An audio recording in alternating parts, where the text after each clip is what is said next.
Welcome to me, where suspenseful, thrilling, and mysterious stories will draw you into a world where the lines between reality and fantasy seem to blur.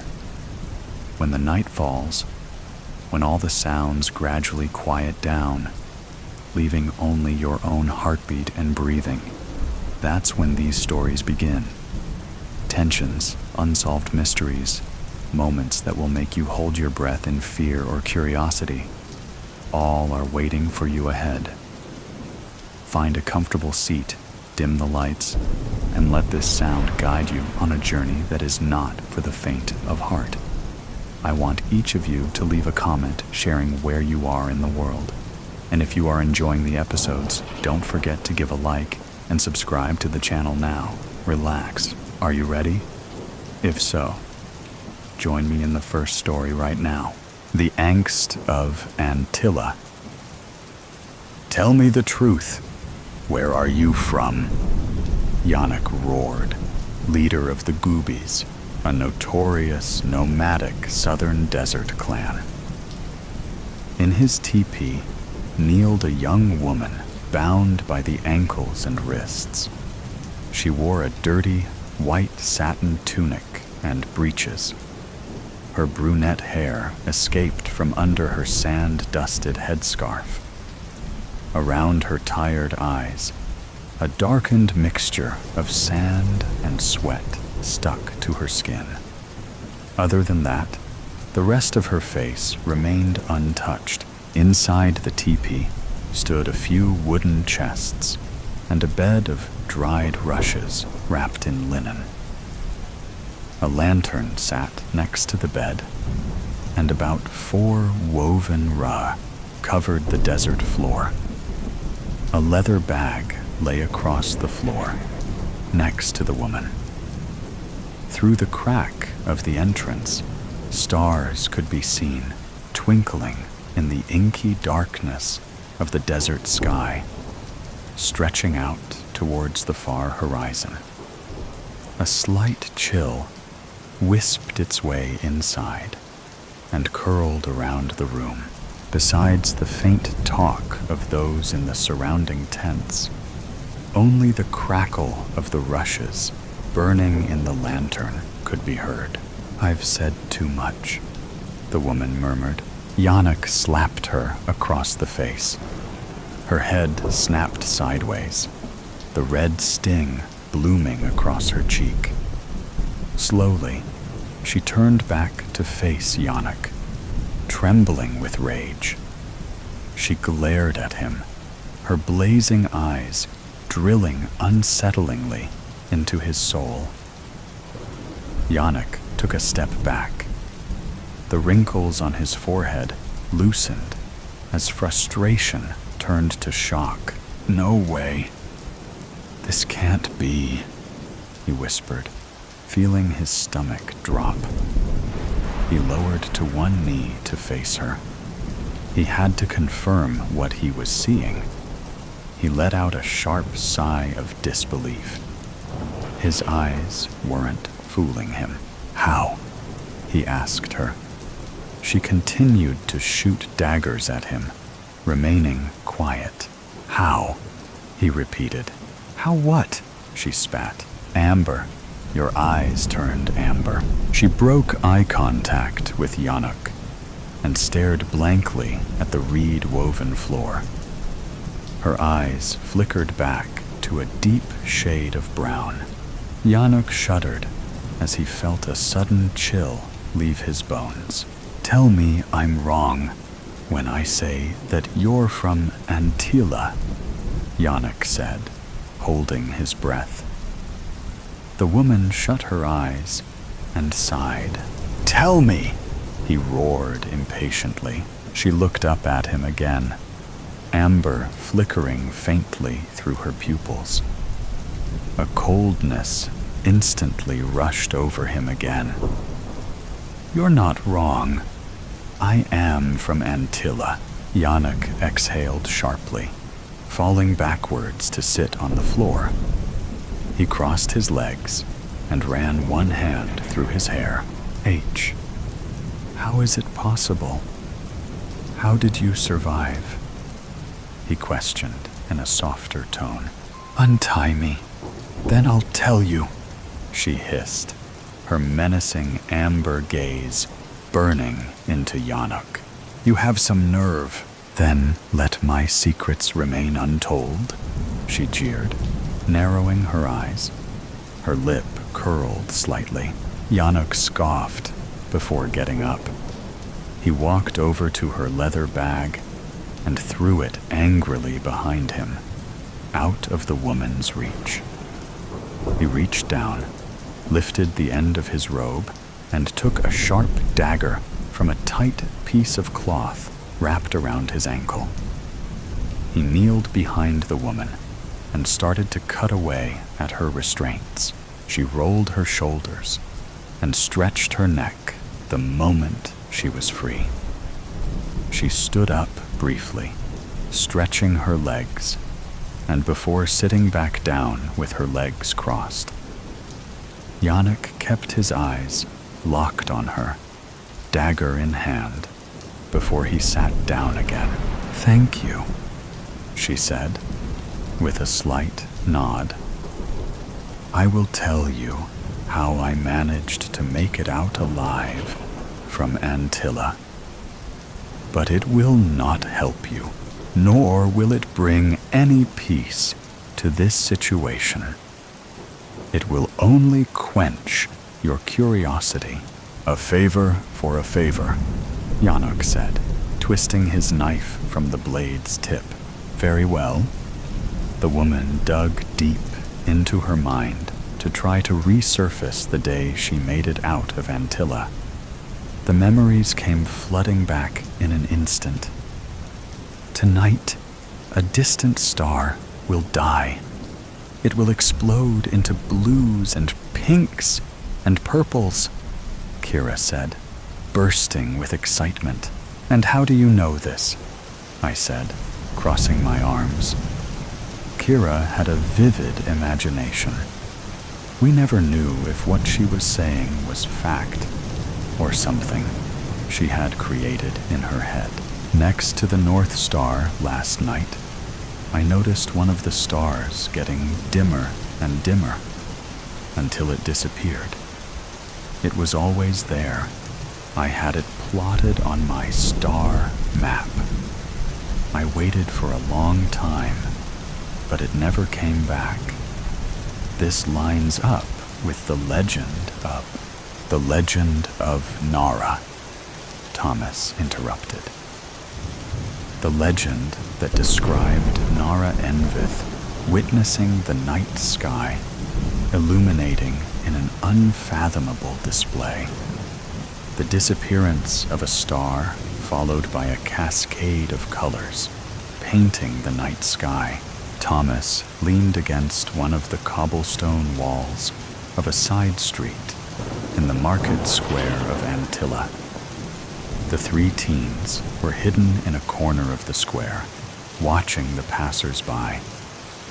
The city was bustling with Antillian traders and foreign folk. Horses with small wooden carts clicked along the uneven cobblestone roads surrounding the square. The stalls were propped up in the center, interested customers weaving their way in and out of them. Bursts of vibrant colors decorated the city, from vivid Antillian woven silk to collections of earthy sienna spices from the south. A preacher suddenly emerged from the crowds and took a stand at the city's gathering point next to where we were chatting. He instantly drew the attention of the market-goers. His brown hair was scraggly, and his cheeks wore a crimson flush. His sweaty, cream tunic adhered to his skin and was half stuffed into the top of his black breeches. His chest heaved dramatically as he gasped for air. We need to make peace with the brethren of Tuiga, he shouted, trying to regain his breath. They will come, and they will not stop unless we equalize the trade in the north. The rulers of Antilla are setting us up to die. Open your eyes, people. The brethren are coming. The city guards swiftly appeared and hauled the man off the gathering point. A few of his passionate followers preached behind him, throwing their fists in the air in frustration as he was dragged away into the teeming crowds. Quickly, a bard stood up, seizing the unoccupied podium, curating songs of mockery about the preacher. He quickly gained a laughing audience. Well, do you want to join me on my search tonight?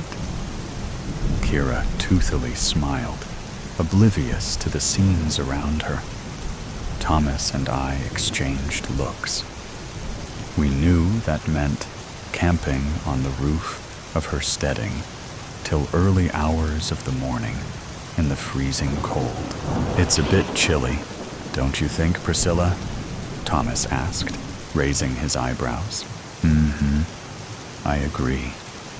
Besides, my parents would not appreciate it if I were to fall ill.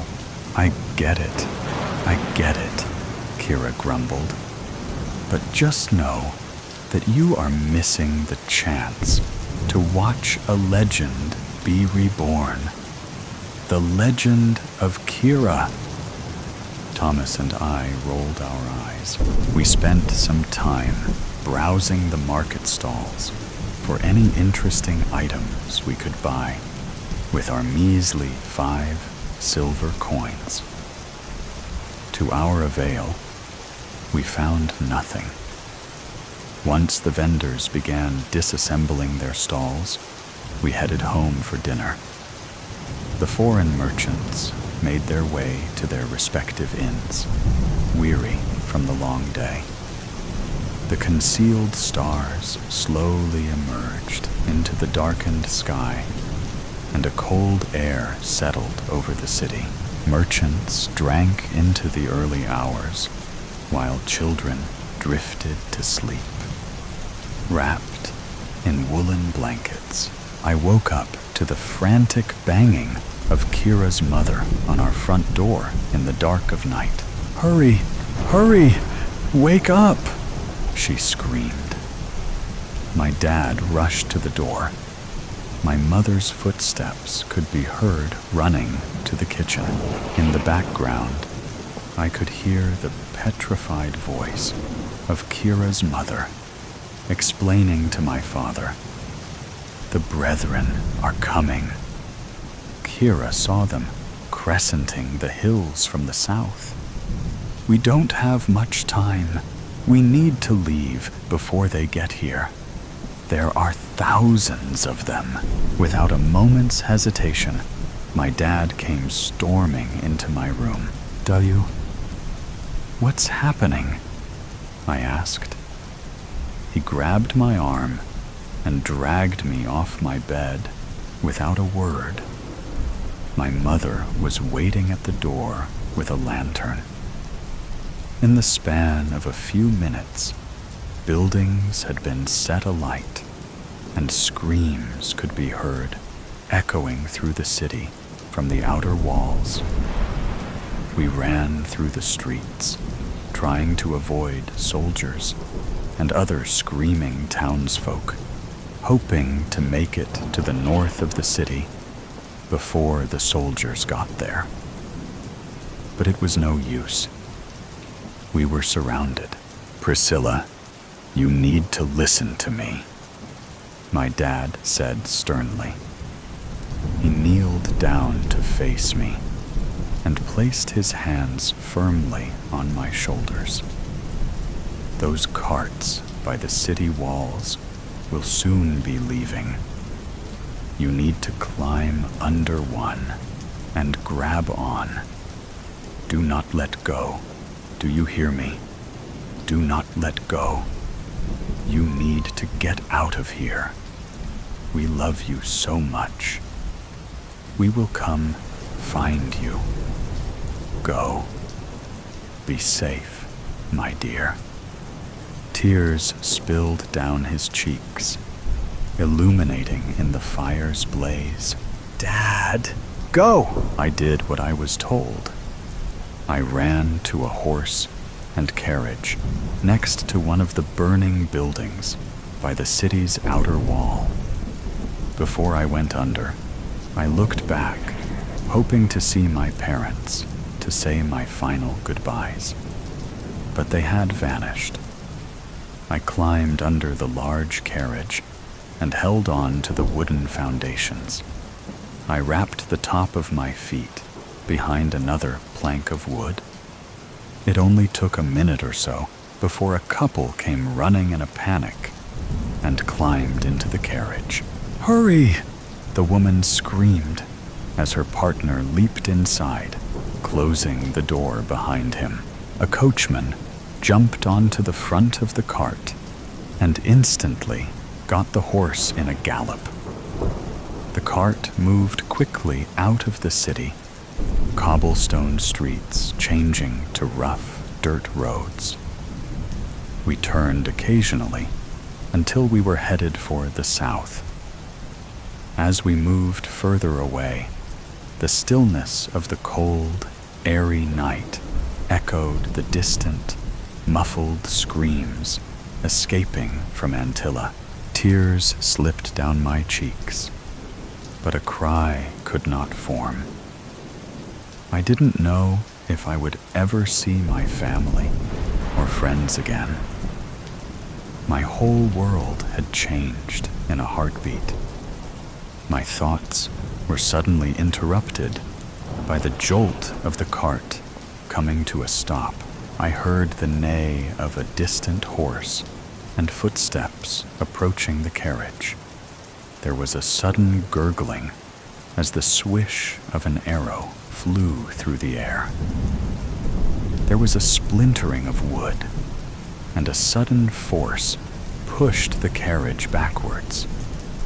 The coachman's horse neighed, its nostrils flaring as it pulled against its reins, hooves scraping against the ground. The footsteps neared the cart until I could see the feet of what I could only guess was a soldier. The soldier walked to the carriage door and swung it open. Those inside screamed in fear before the man silenced their petrified cries with a pierce of a sword. The blood in their throats gurgled and spluttered for a few seconds, their bodies jerking and flailing in the carriage before they fell still. My lungs screamed for air. My heart was racing in my chest. The soldier dragged the bodies out of the cart and threw them on the ground with a thump. Their heads bounced off the soil. Two sets of lifeless eyes stared blankly at me from the dirt floor. The woman's gown and the man's tunic were drenched in blood, and they had huge gaping wounds for necks. I felt my palms get sweaty and my grip loosening. "Don't let go, Priscilla. Don't let go," I told myself. I felt a sudden heat and heard a crackle of wood. The carriage had been set alight. I turned my head frantically, trying to find the feet of the murderer. Instead, 4 hooves galloped alongside the carriage and headed in the direction of Antilla. I wanted to wait until I couldn't hear the thunder of hooves anymore before letting go. Instead, the fumes of burning wood engulfed my lungs, and the hiss of flames dancing in the wind, deafened the soldiers' departure. The fire closed under the carriage.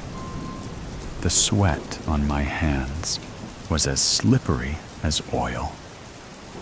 My body burned, sweat grabbing onto my hair and the fabric of my clothes. The roaring flames licked off my exposed skin as they surrounded me. It was then I let go. I scurried out from under the carriage, staying low. I looked cautiously around, but saw nothing. I carefully moved away from the cart, pulling myself along the ground with my forearms and pushing myself with my feet. My heart pounded in my chest. I had to keep going. I had to be brave. A forest lay ahead. Through the mud and reeds, I finally made it to where the grass met the tree line. I got up on one knee, attempting to stay low, wiping the sweat from my forehead on my ashy linen shirt. I tried to regain my breath. I looked back at Antilla, the burning carriage collapsing in the corner of my eye. The city was being swallowed by the fire. I could make out hundreds upon thousands of more soldiers marching their way to the stone walls of my city. Their huge war band stretched into the distance, further than the eye could see. A harrowing pain of grief shot through me, each quivering breath a battle against the burning agony in my chest. Before I could process anything, the sound of soldiers on horses re-emerged from my left. Without thinking, I ran. I ran into the forest, never looking back. I had lost everything that day. There has ever been a more notorious massacre than the massacre of Antilla. There were no survivors, except for me. Yanuk shook his head in disbelief. "Are you ready?" he asked. "For what?" Yanuk stood up and outstretched his hand to regain the north. Priscilla blinked at him in bewilderment. They did not only steal Antilla. The Brethren banished us nomads from our territories, leaving us stateless in the south. They are trying to rule over all the sacred lands. We shall not let that happen. We are going to fight. We will take back what is rightfully ours. Are you in? Priscilla hesitated for a moment. The bottled anger boiled her blood. A fiery passion burst in the pit of her stomach, longing to gain revenge for her friends, her family, her home. She looked up at Yanuk, eyes burning with an igniting amber. Priscilla nodded and took Yanuk's hand. She was ready to fight. The tainted wing, heaven, appeared to me as a realm of endless light. A shimmering sky of golden amber, merging seamlessly into liquid blues. The feeling surrounding me was one of tranquility and unshakable joy, where time was irrelevant and every breath irrepressible love. I remember the moment I descended from my sanctuary, plunging through the ether toward the fractured world below. It was within the void that I first encountered the presence of something aberrant. The journey between realms was meant to be swift. a seamless passage through the celestial streams. But as I soared, the path dimmed with a malevolent blackness, and the fabric of the space rippled with evil. Through the growing shadows came a terrifying, rasping whisper. "You are not welcome here, Herald. Turn back, or be risk being unmade." I did not answer. I would not allow the darkness to divert me from my task. Yet, as I pressed forward, a figure emerged from the darkness, towering and twisted, its wings black as coal, and eyes flaming with a scorching crimson light. "You dare enter my domain?" it roared. "Your light has no place here." My grip tightened on the blade of light, meeting the creature's fiery gaze. "I go where I am commanded. No evil or darkness shall detain me." It laughed a guttural sound. "Such arrogance. Do you think your Lord's favor shields you from that which dwells below? I was once encompassed in light, entrusted with glory. But now I am free from the bonds of servitude." "Your freedom is a shackle," I replied, my blade igniting brighter. "Your pride cannot comprehend the absolute wholeness within the light." The creature snarled. "Then let me show you the cost of your so-called light." Before I could react, it lunged. The collision sent shockwaves through the void, and I felt the force of its hatred battering against my essence. We fought, our wings entangling in a deadly dance. My blade of light clashed when meeting its talons, each strike sending sparks of celestial energy cascading into the darkness. But the creature was stronger than I had anticipated. With every blow, I felt my light dimming. "You cannot win here," it hissed, talons scraping against my blade. "Every moment you remain, your light dims." "Our light dims," I countered, driving my blade forward, narrowly missing his scarlet eyes. "When we cease to fight for the light." The clash intensified, a deadly dance of wings and steel.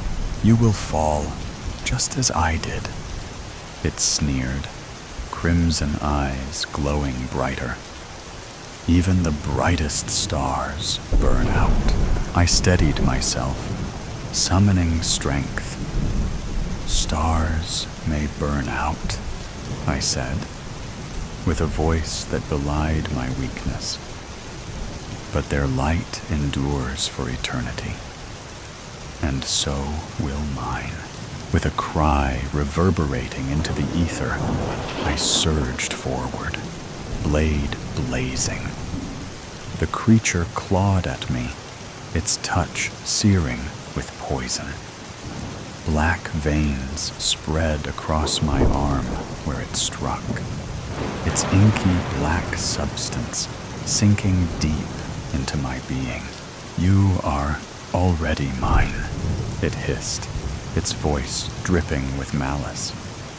"Even if you flee, you will carry me within you." An unfamiliar panic surged through me, clawing at the edges of my resolve. Refusing to succumb, I channeled my strength into a singular strike. My blade erupted in a brilliant burst of light, forcing the creature to recoil, its twisted form retreating into the engulfing shadows. Without waiting to see if it would pursue, I fled, my wings straining against the weight of the infection. The void was no longer a passage, but a battlefield, the very fabric of it forbidding and hostile. Behind me, I could hear the fallen one giving chase, its laughter a cruel mockery. By the time I broke through the veil and into the mortal realm, I was not the archangel I had been. The corruption had spread, tainting my wings and dimming my light. Earth was a war zone where the remnants of humanity fought desperately to preserve their world. The skies, encased with blackened clouds, rained ash and fire. The ground a scarred wasteland, littered with the ruins of cities and the skeletal remnants of forests. Machines of war, titanic constructs of iron and fire, roamed the bleak landscape, their mechanical limbs crushing anything in their path. The war began with countries battling over resources, then escalated into sinister desolation as biochemical weapons ravaged entire populations, leaving cities barren and eerily silent. The land was poisoned, the soil blackened, and the rivers ran thick with a dark sludge. Yet even worse were the abominations, part machine, part flesh. Their forms were grotesque, with jagged metallic claws and eyes an unnatural orange. These soldiers were relentless in hunting down any survivors, driven by malevolent intelligence. They tore through buildings and barricades and sniffed out even the faintest trace of human life. These were the horrors Birgitta was hiding from. The abandoned church where she had taken refuge was barely holding together, its walls marred by holes, its roof sagging under the weight of collapse. She had barricaded the doors with broken pews in a futile attempt to keep out the beasts. "Mama," her son whispered, "will the monsters find us?" Birgitta knelt beside him, her hands steady despite the terror gnawing at her. "Nei, Elskling," she whispered quietly, brushing a lock of golden hair from his forehead. "We're safe here. I promise." But even as she spoke, distant explosions shook the fragile walls of the church. Birgitta closed her eyes, pleading silently with an unseen God. "Please," she whispered, her voice breaking. "If there is anything left of mercy in this world, protect my children." I found her in a hollowed-out church, her prayer guiding me through the chaos. The woman knelt before an altar, her children huddled close. A boy, no older than 5, clung to his sister, barely a toddler, who lay nestled near him on a blanket. Her voice was rich and warm as she hummed to them, trying to soothe their fears. The echo of my footsteps on the stone betrayed my approach. Her head jerked up, eyes flashing with fear and defiance. One hand gripped a tarnished knife, while the other wrapped protectively around her children. Her long blonde hair, tangled and unkempt, framed her face like a wild halo amidst the grime and chaos. "Who are you?" she demanded, her voice hostile and raw. "A messenger," I replied, my voice strained. The poison had reached my throat, turning my words ragged, as though spoken through a veil of splintered glass. "Do not be afraid." "Afraid? You think I fear you more than what's out there?" She gestured to the collapsing walls, where the thunder of the ravaging war rattled the silence. "Not me," I said softly. "You've prayed for hope, and I've been sent to you to deliver it." Her laugh was bitter. "Hope? What hope is left? We're starving, freezing. My husband's gone, and the monsters will find us soon enough." Her hands moved to draw her children closer. "What hope can you possibly bring?" I knelt before her, my wings folding awkwardly. Just a vague glimpse of their former glory as she glared at me, her chest heaving as flickering sparks from the firelight danced past her gaunt face. "What hope do you bring?" she whispered, this time softer. "The world is burning." "Yes," I said. "But within the fire, there is a spark. You are that spark, Birgitta. You and your children are the very reason humanity endures. Your love, resilience, and bravery in the face of ruin are acts of creation amid destruction."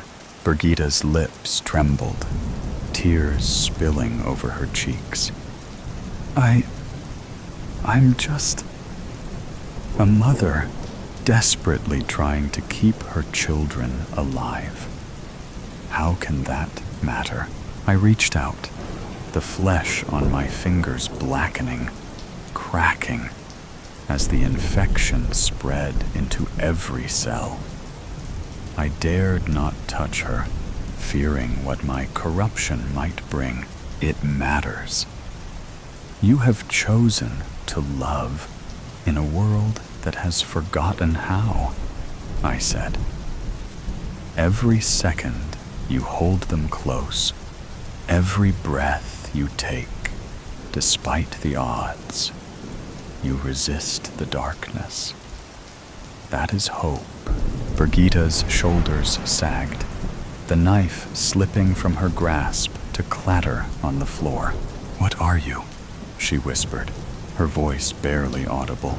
"I am the Archangel, Barakiel," I said, the name falling from my lips softly. "And I bring what light I can, even as I coughed, a rasping sound echoing across the hollowness of the church. Warm, dark, viscous material trickled down my chin, a vivid marker of the infection that tore through me, relentless and unforgiving. Birgitta's eyes flicked to the sticky black trail, then back to my face, and I saw the flicker of something. Fear, pity, something fleeting, before she caught herself and steeled her expression. "You're one of them. Some kind of abomination," she hissed, her voice quivering with a hint of disbelief as she snatched up the knife once more. "Not as you might think, but I have been infected by one," I admitted, the truth cutting through the air between us. The darkness seeps in faster than I can fight it. But even in my brokenness, I still see the light in you and declare the hope you need is within you. The air, sharp with smoke and blood, trembled with the low growl of something abominable, inhuman, its grotesque form huddled in the dark, with eyes glistening like obsidian and claws like steel.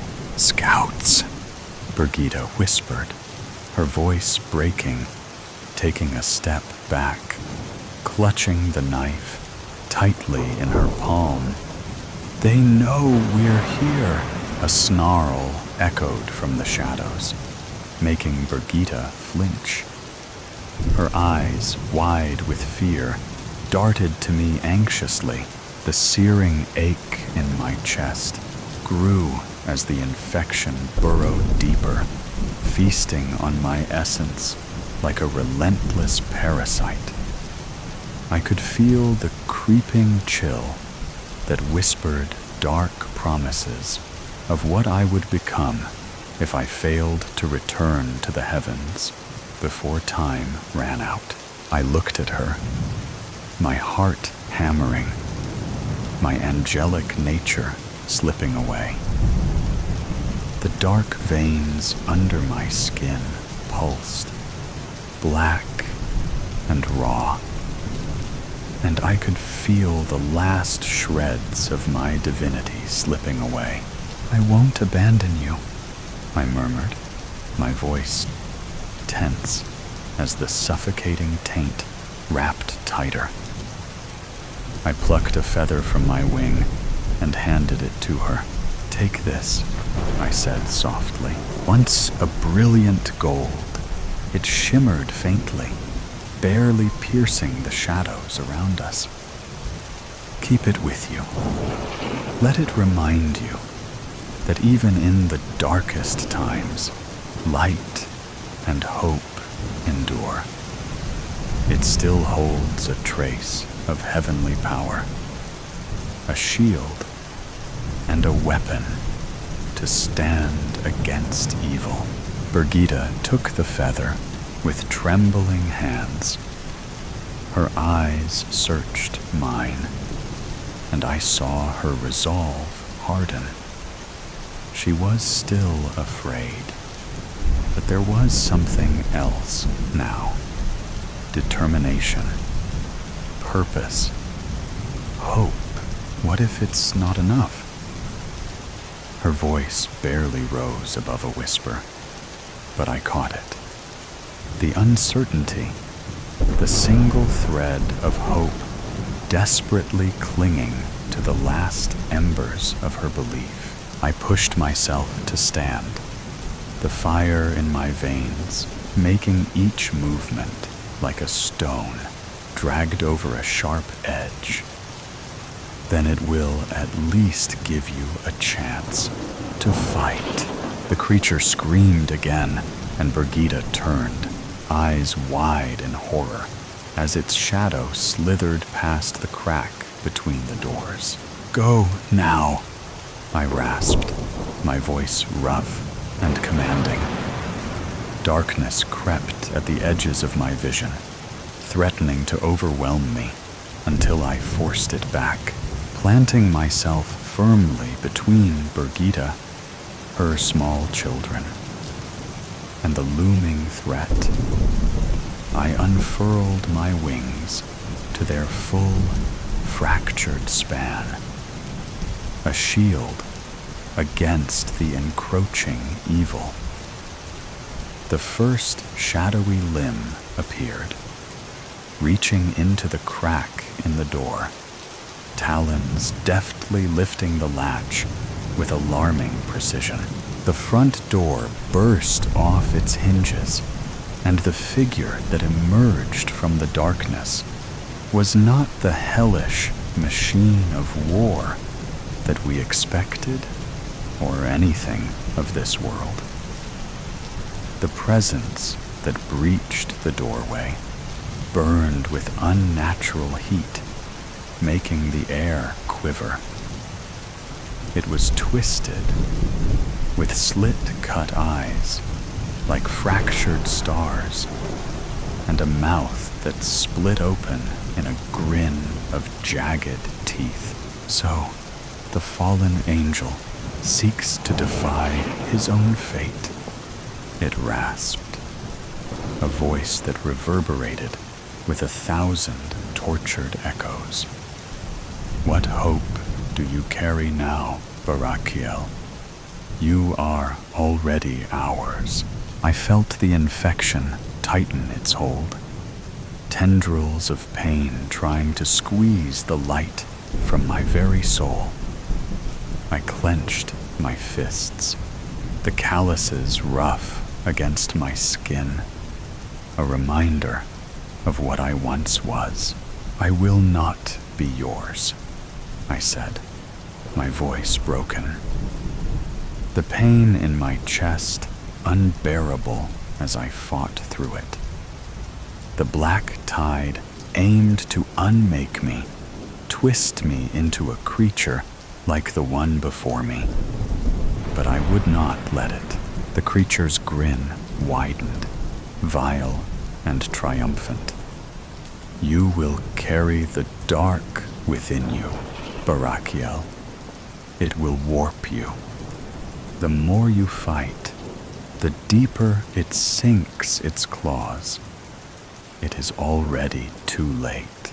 I raised my head, eyes aflame with defiance. It is never too late while I have breath, I said, my voice slicing the air with the force of a blade. I was sent here with a mission of hope, and I will see it fulfilled. Hope is not dead yet. The demon lunged, its claws sharp and malignant. I dodged, the muscles in my wings straining as I twisted, a blinding arc of light, forcing the creature back. You are fighting a losing battle, it spat, darkness coiling from its fingers like serpents. I struggled, the poison a wildfire of agony, tearing through my veins.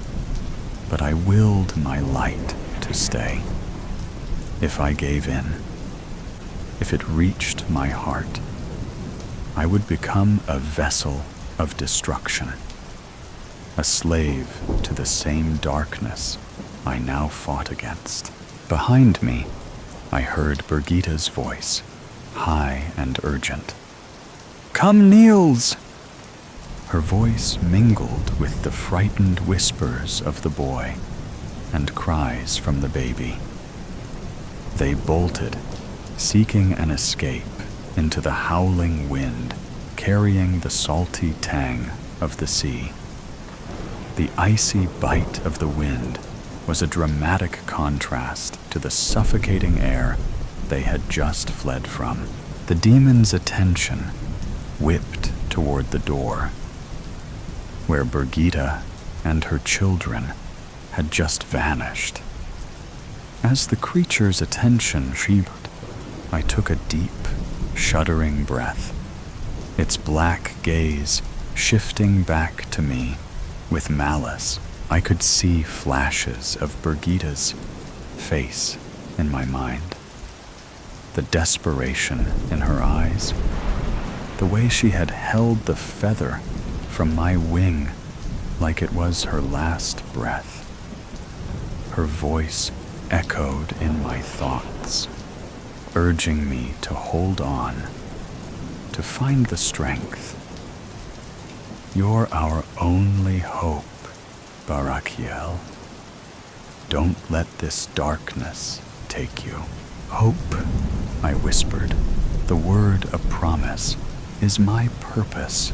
With every ounce of will, I drove forward, slicing through the dark, cutting through the creature's defenses with a surge of light that burned like the sun.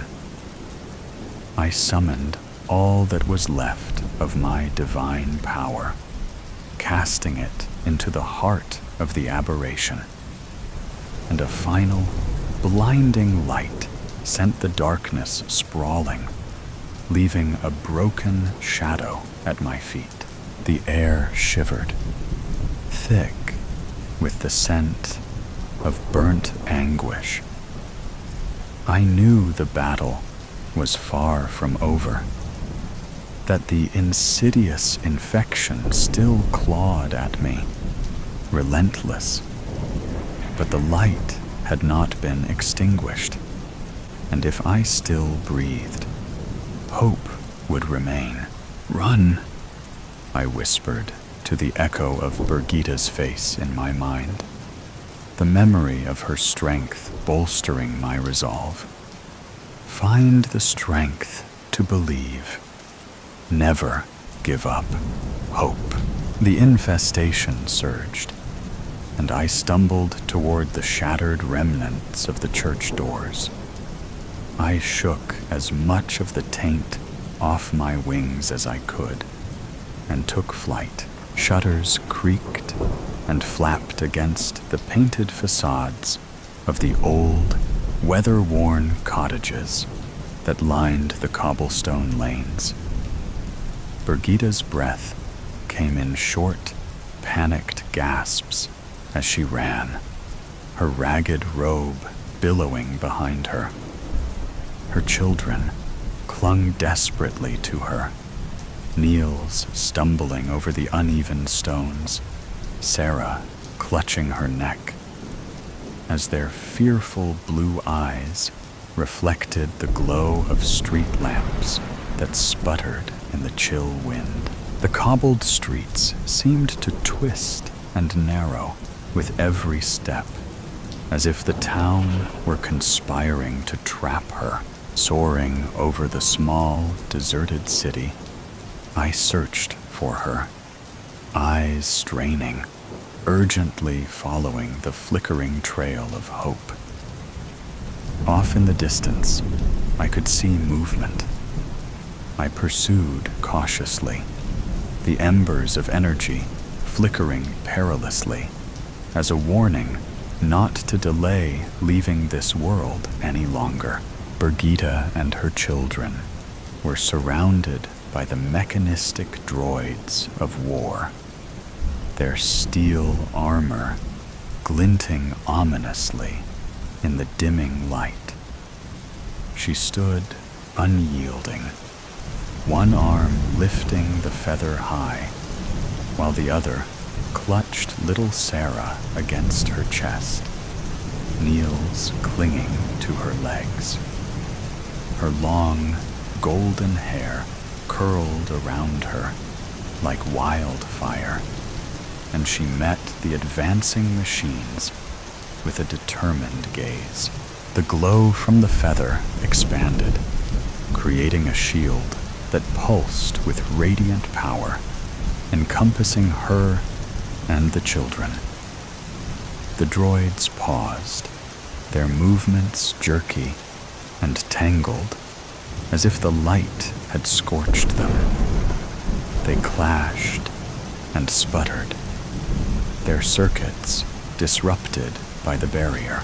I watched, a heavy ache in my chest, knowing the last of my celestial essence was ebbing away, the warmth dying like a fading ember. Birgitta's eyes caught mine one last time, fierce and steadfast, as the shield held strong against the approaching metal horde.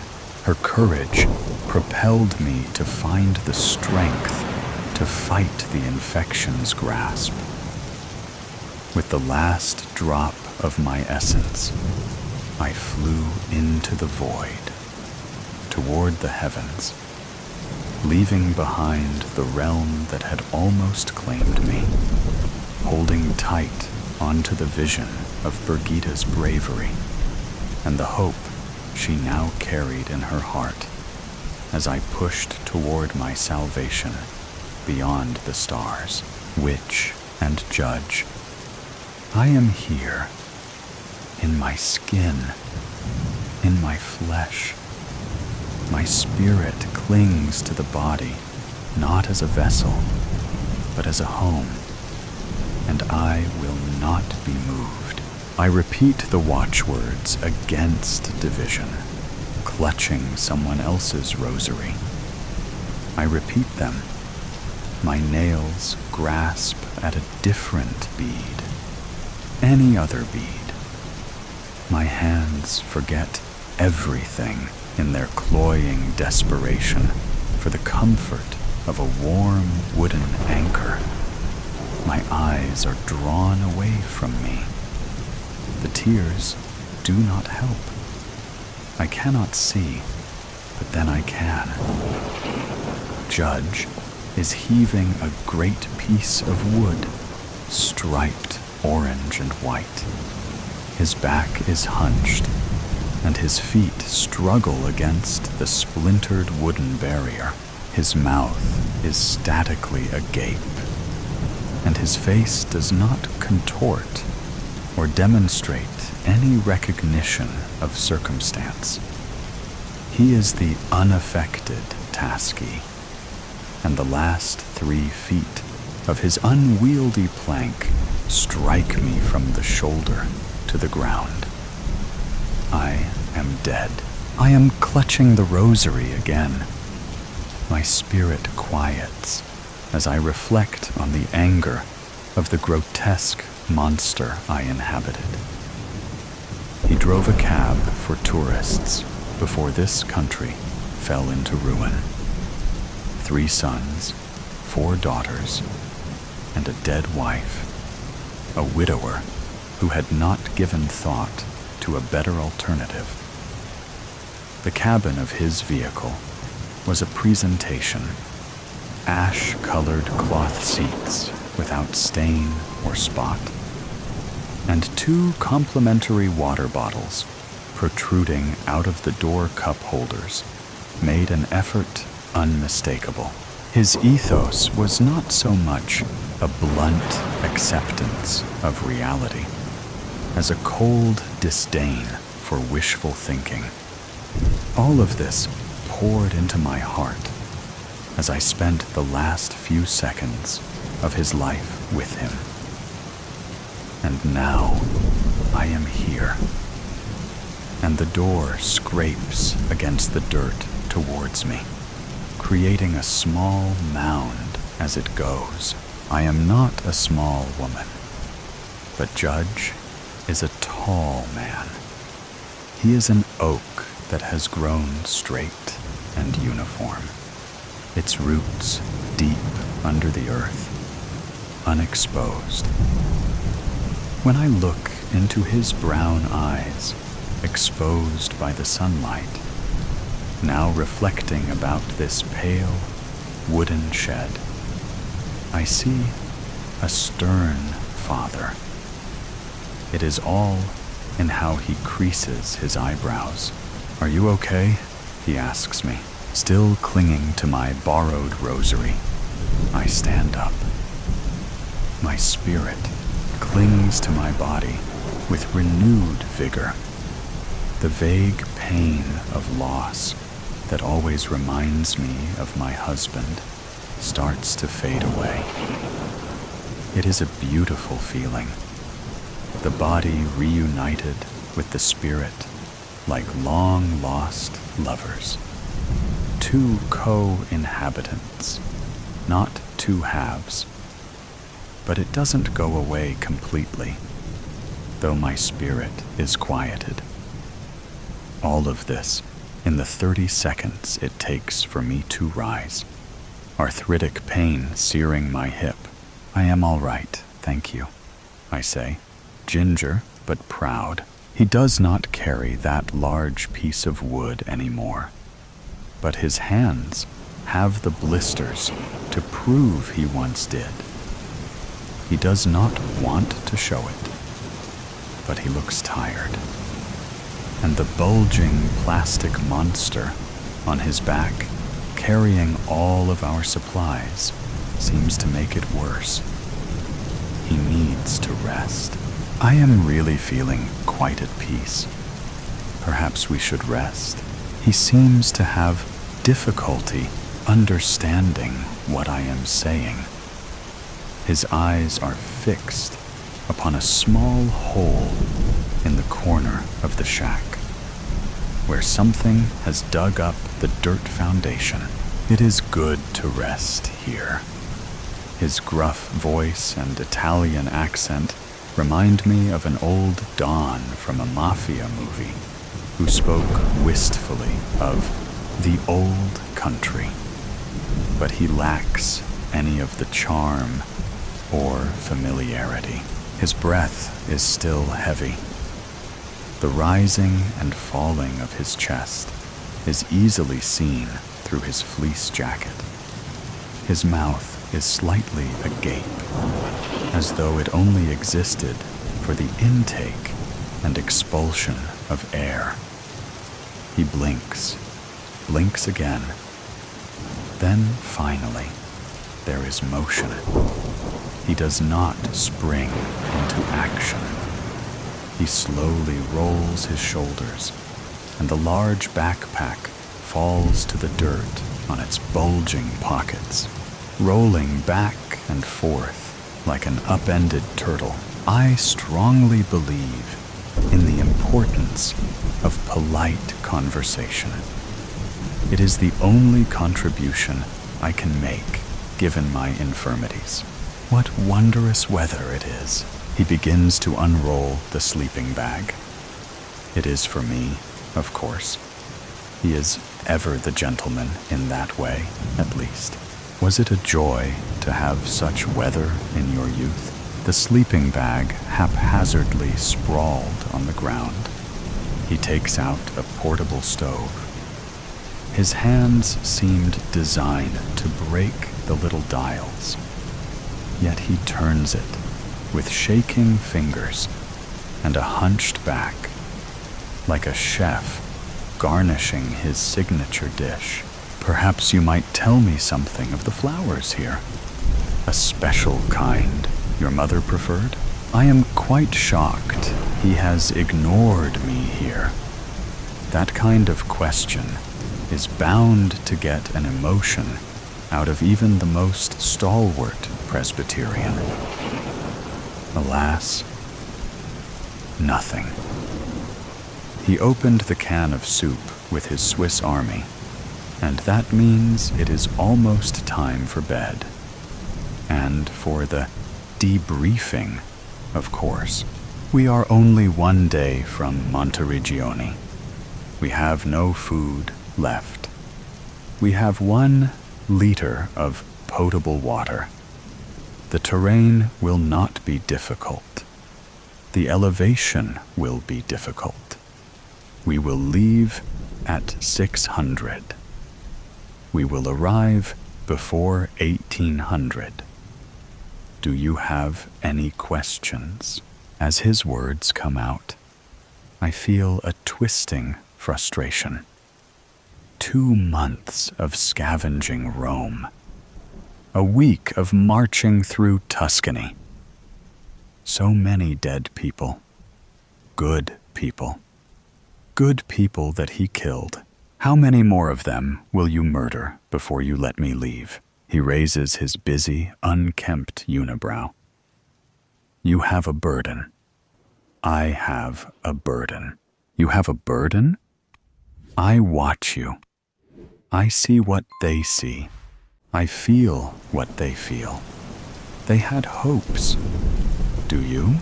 I do, which? A couple of tears form in the corner of my eyes. They are both pitch black.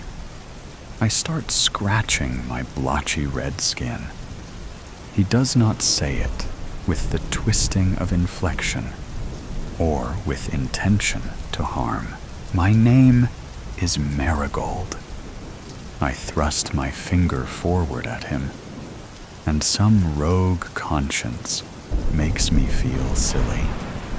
But is the right gesture for the right moment. I need you, witch, and you need me. I am his tool.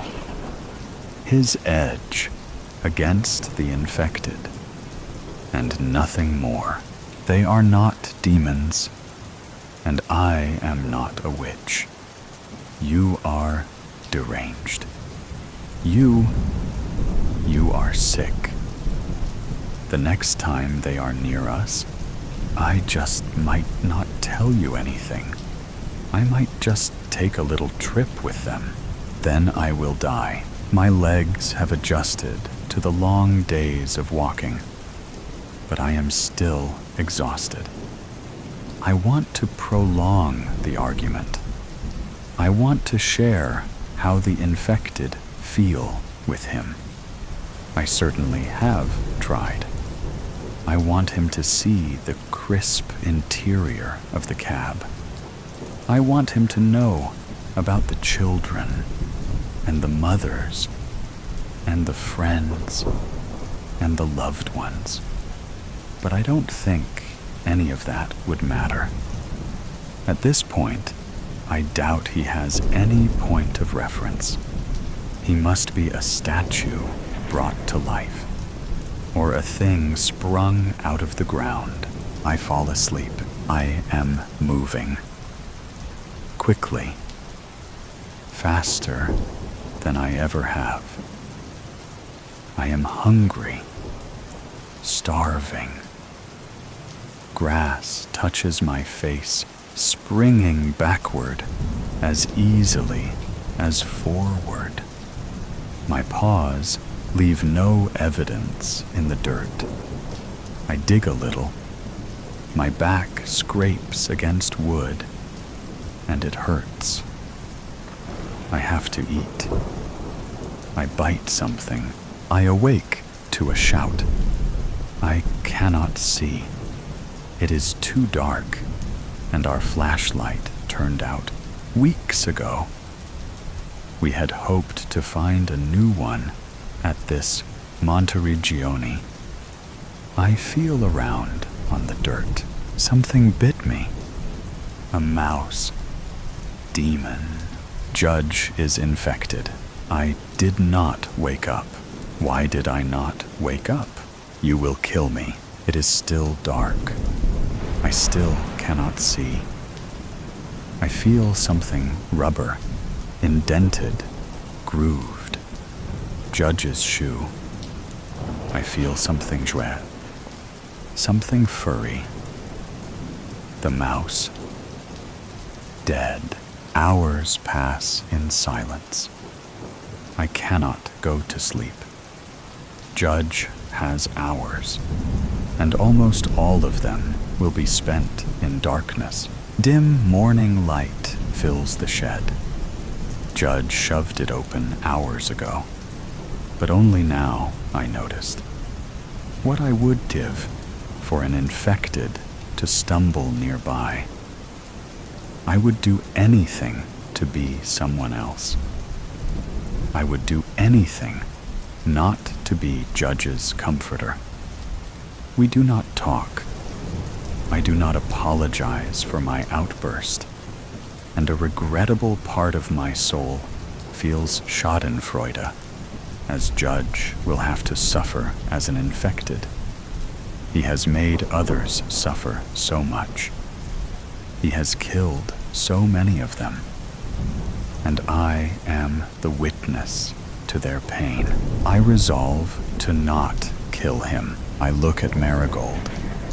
She is a pitiful thing. Wretched, even.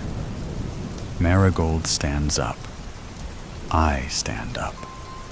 I am Judge, but I am also the witch. But I am also Marigold. I am Judge. I want nothing more than to not be this thing, this demon. I want to see a happy world. I prayed so much for the witch. I loved her, and now she is standing up. She drives the Swiss army into my neck, and I stumble. I die. Seamontes, do not enter. All men to the gates. I ordered. Run, run, fast. Take your torches. Take your weapons and armor. Just go. Go now. Fire. We need fire in the pits. All of them. Sonia, please, go quickly with this torch. Light. We must have light.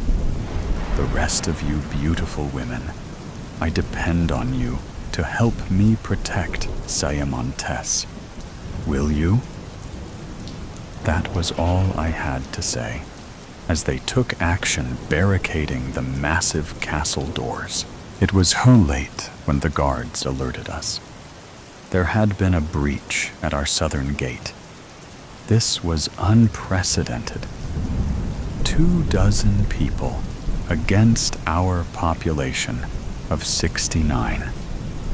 Were they stupid? Sonia approached me as I sat on my throne. It is finished. I have set fires around the perimeter, she said. Don't panic, don't panic, I said to myself. Then Daniel, who was a little older than me, rushed to the throne, all covered in blood. I made it. I made it back alive. I had to see your face one last time, my great leader, cried poor Daniel. Then he collapsed. He did a face plant right at the foot of my throne. A knife protruded from his spine. Oh my. Is he dead, Sonia? Oh, check him, please, I begged. No pulse. He's dead, she said as she closed his dead, bloodshot eyes. I'm so sorry, Martha. It's great leader. Remember? I said softly, but harshly. Oh, I'm sorry. It just slipped. All right. Go fetch me some wine. I did not know how many casualties we had. The fight had just started. I needed answers. It took her a few minutes, but Sonia returned with 2 bottles of Cabernet. Sonia, my brave friend, you have always supported me. I've cried on your shoulder many times. I need you to hide. Hide in the dungeons. Take fire and water. Pack as if you are going away for a long winter trip. It gets cold down there. Take blankets. Make 2 trips if you must. If something happens to me, and I'll put it in writing, you will be heir to the throne. But great leader, go, I ordered as I teared up. Yes, I'll go, but yes, the absinthe. May I? It's yours. You'll need it more than me. I've got my wine. Actually, fetch me 1 bottle. Before you leave, we'll have us a drink. Yes, great leader. Do you want sugar cubes? I can light it up. Or do you want it straight? Before I could answer, we heard screams coming from one man on our side of the gate. Such brutal screams. Blood-curdling screams. I wanted the screams to stop. Go. Absinthe. The works. Light it up. Oh, dear Lord in heaven, if you are real, if there really is sin, then forgive me for what I am about to do. I took off my crown and placed it on the throne. I dressed myself in chainmail armor, and Sonia returned with the drinks. Where are you going? Why the armor?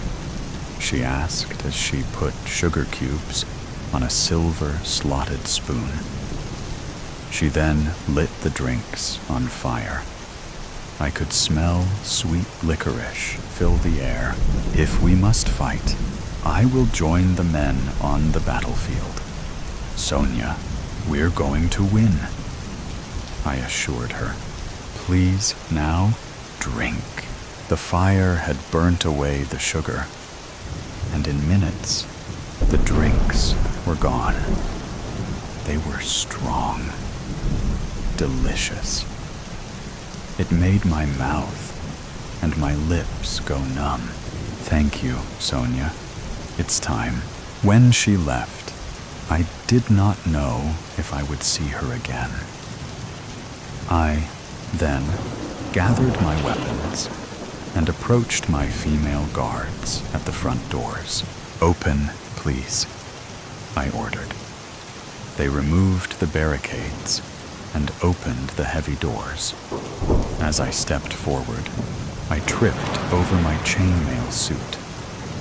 Blast, I swore. I had fallen hard and landed on my bad knee. Damn it, I swore again. A woman named Clarice tried to help me up, but my bad knee was telling me, no, don't. You must go back to the throne, great leader, said Clarice in her uniquely soothing voice. I did not want to go back, but I did. I quickly put it in writing my plans for Sonia. Then, finally, the screaming stopped. I felt my stomach drop. Could it be over? Or could my men all be dead or captured? I needed more answers. I stared out the open doors and into the darkness. It was the longest minute of my life. Then, ahead, the head of Bartholomew came flying through the doors. It landed with a splat right next to Daniel's corpse. I couldn't help but scream. Someone had just thrown Bartholomew's head at me. I instantly grabbed my bow and arrow. I shot it into the darkness, and it hit the target that was about to come inside. Clarice, drag the piece of shite in. Strip him! Search him! I yelled. He wore a belt of knives and filthy, worn-out clothes. 12 knives, to be exact. One massive knife had jagged edges like a saw. This must be what he killed poor Bartholomew with. The bastard. I rose up from my throne and retrieved that knife. I approached the dead stranger, and I sawed off his right leg. How do you like that? Huh? How do you like that? I spat in his ugly face. I plunged the wicked knife deep into his throat. And when I pulled it out, blood sprayed out all over me and Clarice. Some women gasped, some cheered, some just stood in silence. I killed. My first killing and dismemberment. Now, who was going to be next? I waited. I waited for something to happen. The quiet. Oh, the quiet was killing me. Clarice took inventory of what the sick bastard possessed. She found a nice pocket watch, some pain pills. These will come in handy. A toothbrush, and a small, pure gold locket that had a small picture of an older woman. His mother, perhaps? But really? Who cared? I tore out the picture and walked out towards the closest fire pit. I ripped it in half and threw it into the fire. I laughed a little as I watched the woman in the picture vanish into ashes and smoke. I pocketed the locket and said to it, "You're in a better place, my new friend. I'm sure of it. I will protect you." Then I turned to the women who watched me from the doorway, as they were too afraid to step outside with me. "I will protect all of you. Tonight, we will have victory. I believe it. Do you believe me? We can take these common and dirty people." As I got closer to the women, I had them all huddle around me. I spoke as quietly as I could. "Here is what I'm thinking. We spread out around the fortress, stay close to the fire pits, as we shall light our arrows on fire and kill these common fuckers." Then it happened, and my heart just broke. An arrow flew right past me. It almost hit my head. A great assassination attempt. It hit Clarice in her left clavicle. She collapsed. "Spread out. Shields up," I screamed. "Don't panic. Don't panic," I whispered to myself. "No, don't." Then I heard one of the sweetest, most soft-spoken women you could ever meet. Beatrice scream. "I see them. They approach us from the south. Great leader, permission for us to light our arrows? Permission to set the skies ablaze? Women, guard your stations. Prepare yourselves for battle. Now light it up. Light up the sky. Aim. And..." Then I heard a male's soft voice whisper in my ear, "Peace. You have the power to make peace. Peace. Peace would not bring back Daniel or Bartholomew." "Fire," I ordered, and the spectacle was amazingly breathtaking.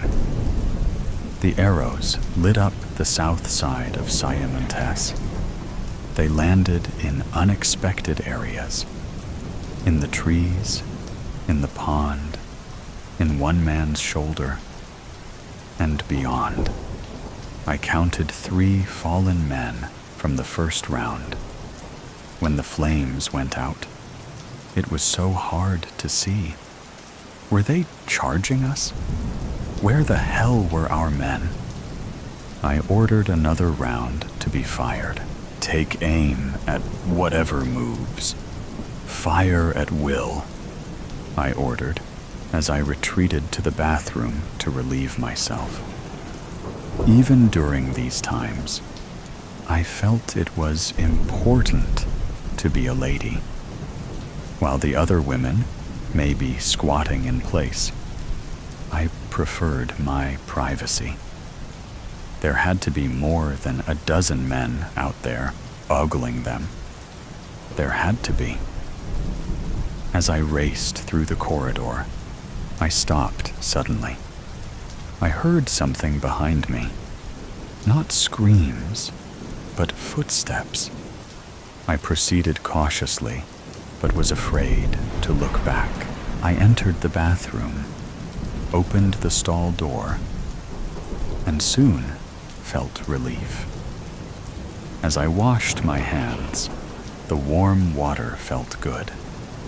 Then, a hand covered my mouth. "Don't scream. No, don't," whispered a male voice in my left ear intensely. He spun me around. It was Jacob. What a relief. Jacob was someone I cared about very much.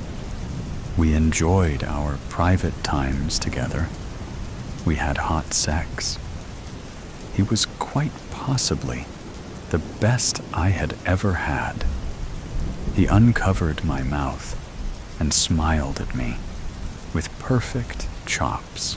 "What are you doing here?" I asked. "The men are to guard the gates.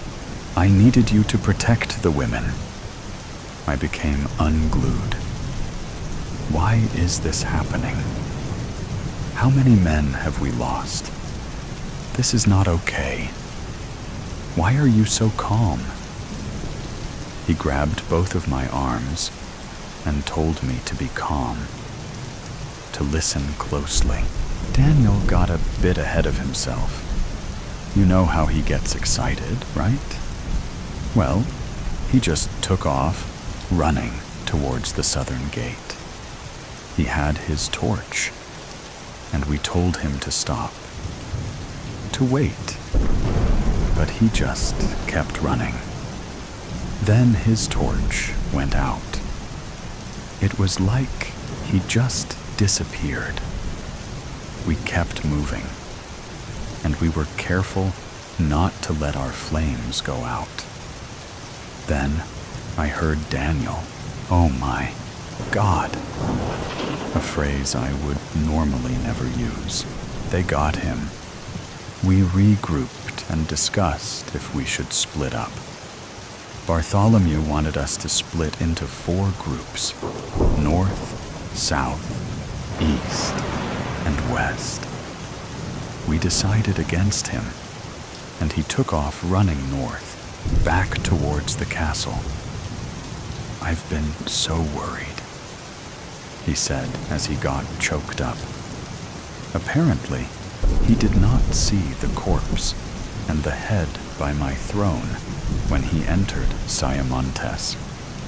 I made sure it would stay that way, at least, until morning, or the end of the battle, whichever came first. "Jacob, I sent Sonia away to hide in the dungeons," I said as I wept. I miss her sweet face already.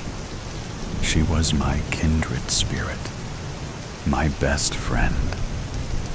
I took a deep breath and reached for my document I had folded and slipped into my chainmail waist bag. Jacob read the letter with haste. "What's this about her being heir to the throne? You don't honestly believe these commoners are going to kill you, great leader?" I said. "Nothing. I hoped it would not come to that. But as the leader of my people, I had a responsibility to secure Siamontes, even through the event of my death." "Jacob," I whispered, "can we make quick love before we go back? I know it isn't ladylike for me to ask, but I keep thinking they're going to take me away, or worse, send me straight to the gallows. I know deep down that I am sterile, so even if I survive this, I will never be able to produce an heir to the throne. Oh, please, make love to me." And he did, right there on the bathroom floor. We continued until we had both been pleased. It did not take long, as Jacob always knew what he was doing. We both giggled as we left the bathroom. We were being completely inappropriate. While my people may be dying, we were making love. It was foolish, but needed by both of us. Jacob expressed he had great mental clarity after our encounter. As we exited the corridor, I gasped. "Beatrice!" I screamed. She stood in the doorway with 3 arrows sticking out of her abdomen. She stood there, solid. She did not scream. She was surging with adrenaline. She would guard Siamontes with every ounce of her energy. "Great leader, we are winning!" But I shot Micah. she said, ashamed. He was out there in the mix, without armor. I shot him. I did, Beatrice cried. He was the love of my life. Then she finally broke down. She took an arrow out of her pack and shot her left foot with it. That's what you get, Beatrice. That's what you get. She then sat down in the doorway. She leaned her head up against the door and died. No, please! I rushed to her, and an arrow grazed the skin of my cheek. But I did not care. I checked. No pulse. She was dead.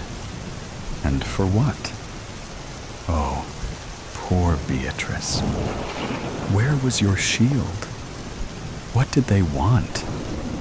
What were their demands? Disoriented again, I stood up and walked towards the brave women that continued to fight. There was Gloria. She always beat me at cards. Samantha never stopped smiling. I watched her for a moment. She was targeting one commoner, arrow after flaming arrow. She did shoot at the guy. She was having the time of her life. She smiled big and laughed. "Take that, you bastard," she said as she nailed her target in the forehead. Were we winning? I think we were. Jacob, I paused. Where are the other men? Jacob, we got separated. Separated in all the chaos. That's all I can say. The next thing I remember was being alone in the darkness. My torch had gone out, yet I was so careful not to let it. Then I found myself backtracking to Siamontes, a deserter. Jacob was a deserter. He carefully reached for my arms, but I pulled away. Samantha raced inside, laughing. "Hey guys, look! They got my ear, and it doesn't even hurt." I shook my head. Was everyone losing it? I wish I had some feathers to give to Jacob as a symbol for his cowardice. Tar and feathers also seemed like a good idea. We could send him to the commoners on a rail. Do with him what you must, and leave the rest of us be. I want you to leave Siamontes, never to return. I did not have to say any more. His time here was done. He knew this castle as well as I did. I folded my arms as if to say, I'm done. Find your own way out. We were nearing the final stretch. I could feel it. As Jacob fucked off, I checked on my women. One by one, I checked on each of them. Are you hungry? Can I cover for you while you take a break? I asked questions like that, and no one took me up on my offers. They were such strong women who wanted to stand their ground. Such loyal women. A few had fallen, and they will be missed. Celebrated even. I returned slowly to my throne. At this point, I wanted to saw off my own leg. It hurt so bad, Siamontes, I muttered. You shall always be mine. I heard chatter coming from the women outside. Frantic chatter, or was it excitement? We caught one, exclaimed Miranda, one of our oldest people. I shot him right in the caboose. He's down there by the bridge, crying. The pathetic little cur. Come with me to go fetch him. Come on now. Usually, I give the orders. But when Miranda says to do something, you do it. She led me to the commoner. My heart raced as we approached with extreme caution. I did not know what to say, what to ask him, so I said, "Why? Why are you doing this? You're all going to die." The man just panted and stared at me for what was the second longest minute of my life. Then he said, "You got a pretty castle. What's it called?" "Sayamontes," I said, as I withdrew that wicked knife. I handed it to Miranda. "Now saw off his head." I grabbed his hair with both of my hands. He squirmed and moaned. Then Miranda sawed away. She took great joy in it.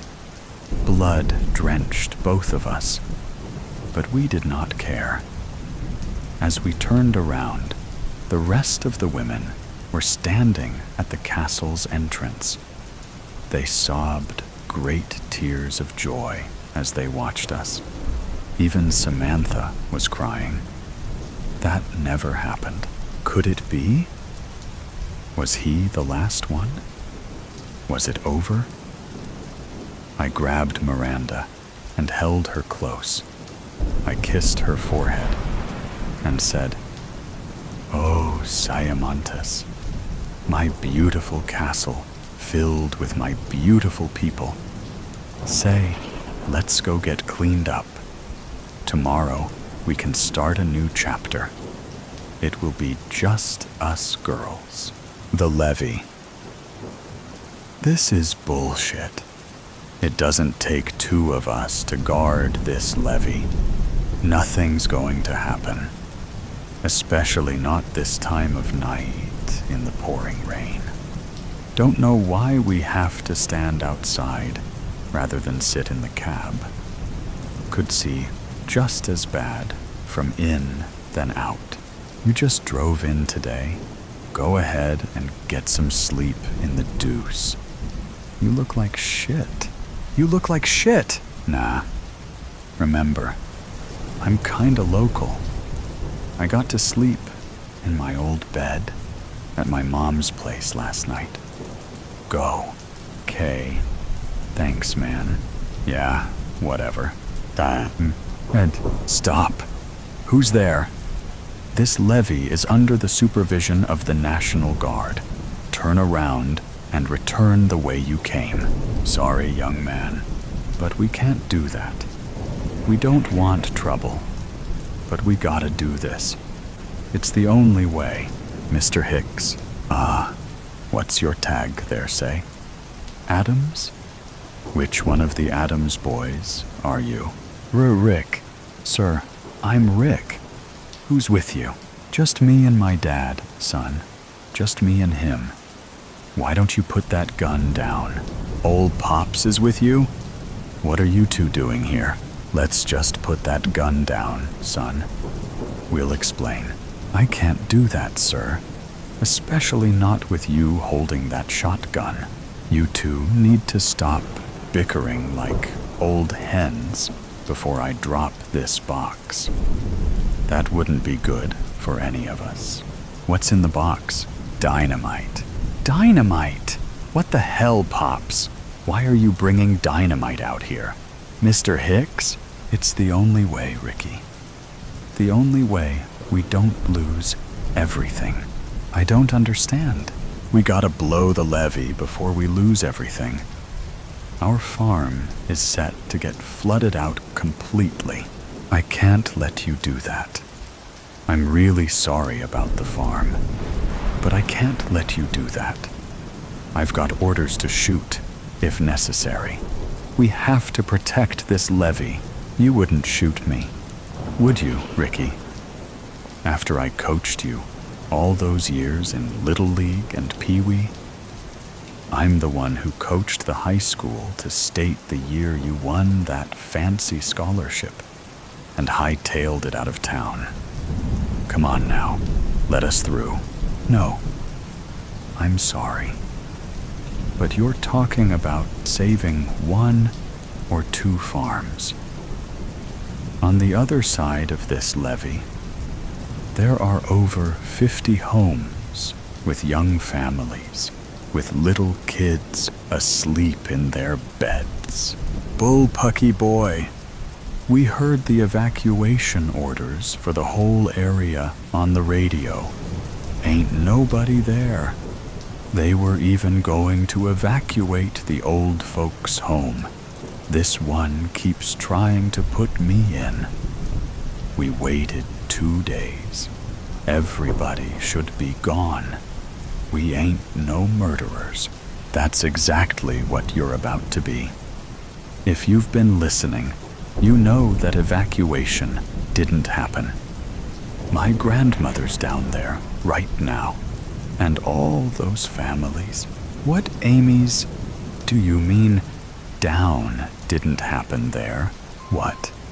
You said you've been listening to the radio. Well, power went out a bit after the evacuation orders were first announced. What do you mean it didn't happen? The levee up toward Summitburg on the other branch failed. It took out the island bridge. They can't evacuate. You said aim. Your gran is down at the old folks' home.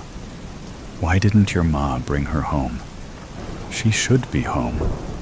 Kara never did like your gran much. Figures she left her there. Your father is rolling in his grave. Hey, we tried Pops. She refused to leave. She insisted she can still help. Stubborn as a mule. That's your gran. Help with what, for God's sake? Just before the bridge went down, the med center went under. They saw that coming and had already evacuated everyone. Doc and a couple of nurses threw everything they could in the ambulance and set up in the nursing home. It's now the only medical facility in 3 counties. The emergency services center went under, too. Grandma's running triage and dispatch from the night nurse station. Ha. Yup. That's definitely something she could do in her sleep.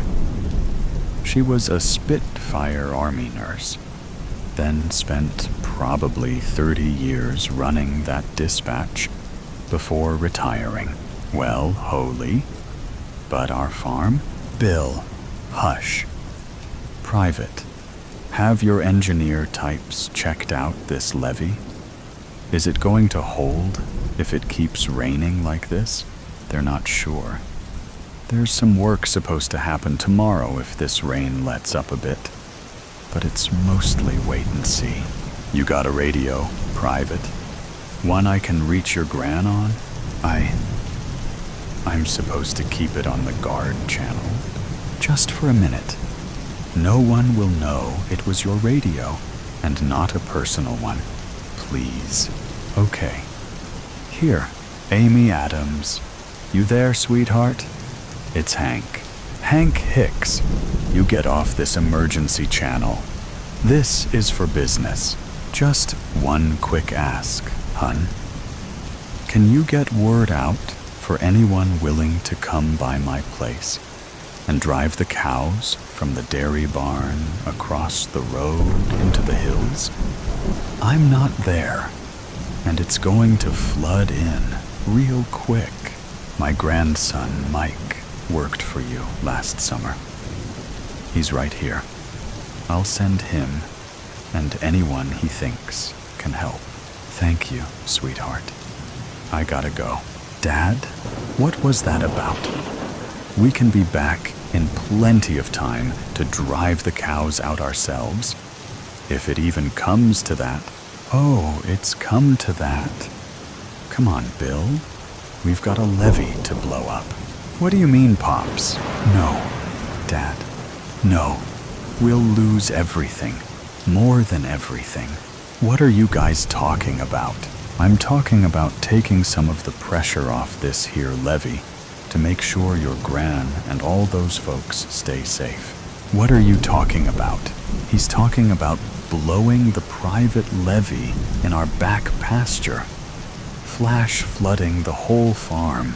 Darn right I am. Let's go. No! We can deal with some flooding, but that would wipe out everything. Son, it is still my farm, not yours. We'll lose crops. We'll lose equipment. We might well lose buildings too. But the land ain't going nowhere. And with the cows up in the hills, there'll still be a herd. You can use all the different property and crop and equipment insurance money to rebuild with all the fancy modern thingamabobs you keep going on about. Insurance. Dad, why the hell were we up here meaning to blow up this levee if we have insurance? I ain't never made an insurance claim, and I wasn't about to start if I could help it. Wait, what do you mean I can use the money? You mean we, right? Nope. I'm thinking I'll move myself into that old folks' home with his pretty grandma and leave you to it. Let's go blow a levee. Henry was average in almost every measure of the word. He worked in a company that, like himself, was totally and completely ordinary. Nothing he did on a day-to-day basis mattered. And that was just the way he liked. All that changed, however, when he showed up to his office one day. He'd been there for a few hours at this point, mindlessly typing away at his keyboard, when a thought occurred to him. Why had it been so quiet? Now, usually, he was the first one to the office and quickly settled into his desk. He would close the door and get lost in a sea of numbers and words. Still, though, Henry would always hear some chatter from behind his door. Maybe the beep of the copier or the laugh of a joke. Never had it been utterly silent like this. Henry tried to get out of his mind. He tried to continue with his work. Henry continued typing. Usually, his work soothed Henry. But now, a growing sense of uneasiness filled him. Somehow, he knew that if he stopped working and dared to open his office door, everything he loved about his life would come to an end suddenly and horrifically. Henry continued typing. Henry knew that he couldn't keep mindlessly typing at his keyboard. So, he decided to get up and investigate what was happening. Henry continued typing. It appeared that Henry didn't want to follow the laid-out structure of the story. Perhaps he thought that if he kept typing and doing his work, all this wouldn't be happening. Ah, that's the spirit, Henry. Bravo. You figured it out. Well done. But seriously, don't you think it's time to face the inevitable and open the door? Henry continued typing. All right, you win, Henry. I'll leave you alone now and let you live out the rest of your life in ignorant bliss. Goodbye, Henry. Henry paused and stood up. He walked over to his door and opened it slowly. Henry couldn't pretend to keep working any longer. He walked over to his door and tossed the door open, as if to say, I don't fear the situation I am currently in. In fact, I am Henry, and I laugh in the face of danger. The door slammed against the wall and revealed an empty office. The brave protagonist decided to get to the bottom of this. Henry walked carefully out of his office. Then, he walked down a hallway and stopped at a set of stairs. The left set went up, and the right set went down. Upon coming to a set of stairs, Henry took the one on his left. Henry paused for a moment before heading down the right set of stairs. For some reason, beyond all common sense, Henry decided to take the stairs on the right. He surely knew that there was nothing at the bottom of those as he descended each step. After all, he'd been an employee at the company for, I don't honestly know how long. My, how embarrassing. Well, let's say longer than a year and less than 100 years. Yes, I'm quite happy we've come to an agreement. Henry reached the bottom of the stairs. He looked around and saw nothing there except for a bucket. He walked over and picked up the bucket, then headed back up the stairs. Ah, yes, the bucket. Quite a crucial piece of the story. I'm glad you spent all that time walking to the bottom of the stairs for a bucket. Henry made his way to the original fork in the stairs and went up this time. An eerie feeling began to creep into Henry. He hoped that maybe he had just missed a memo and everyone was in an early morning meeting. They were rare, but did happen from time to time. Once he reached the top of the stairs, he walked through an open door and into the meeting room. Henry clutched at the bucket dearly. The bucket was a soothing presence for Henry and comforted him. He needed every bit of comfort he could manage because the meeting room was completely empty.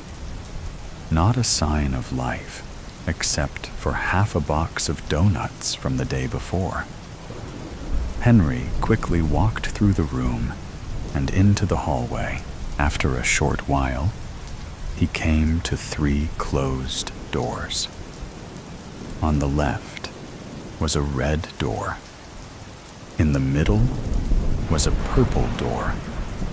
On the right was a green door with a sign on the front that read, "Do not enter unless you wish to be fired."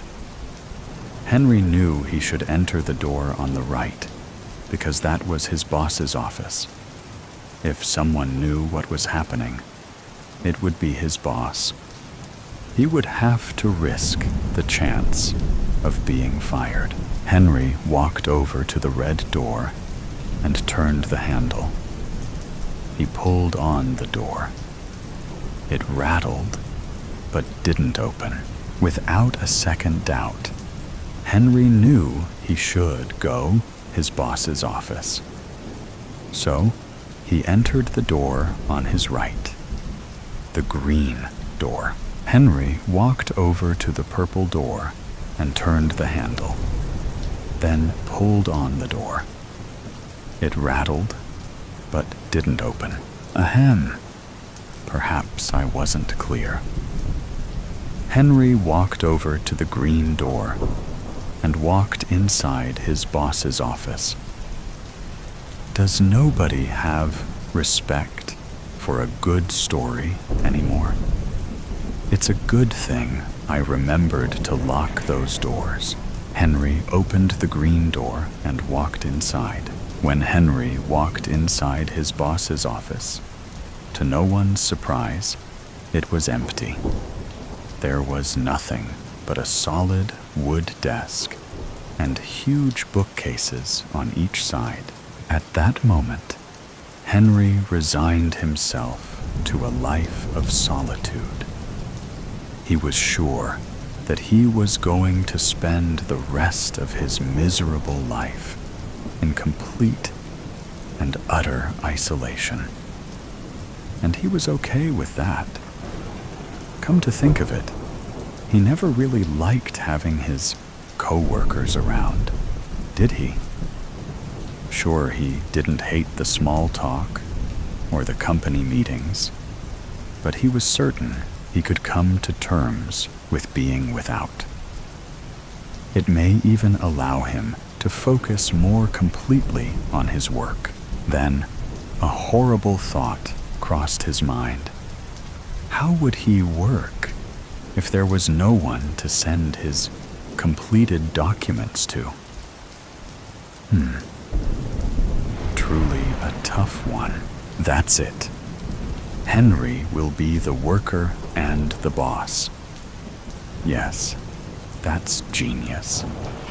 This way, he can continue to play out his mundane life and find some semblance of happiness. Well, I guess that's it then.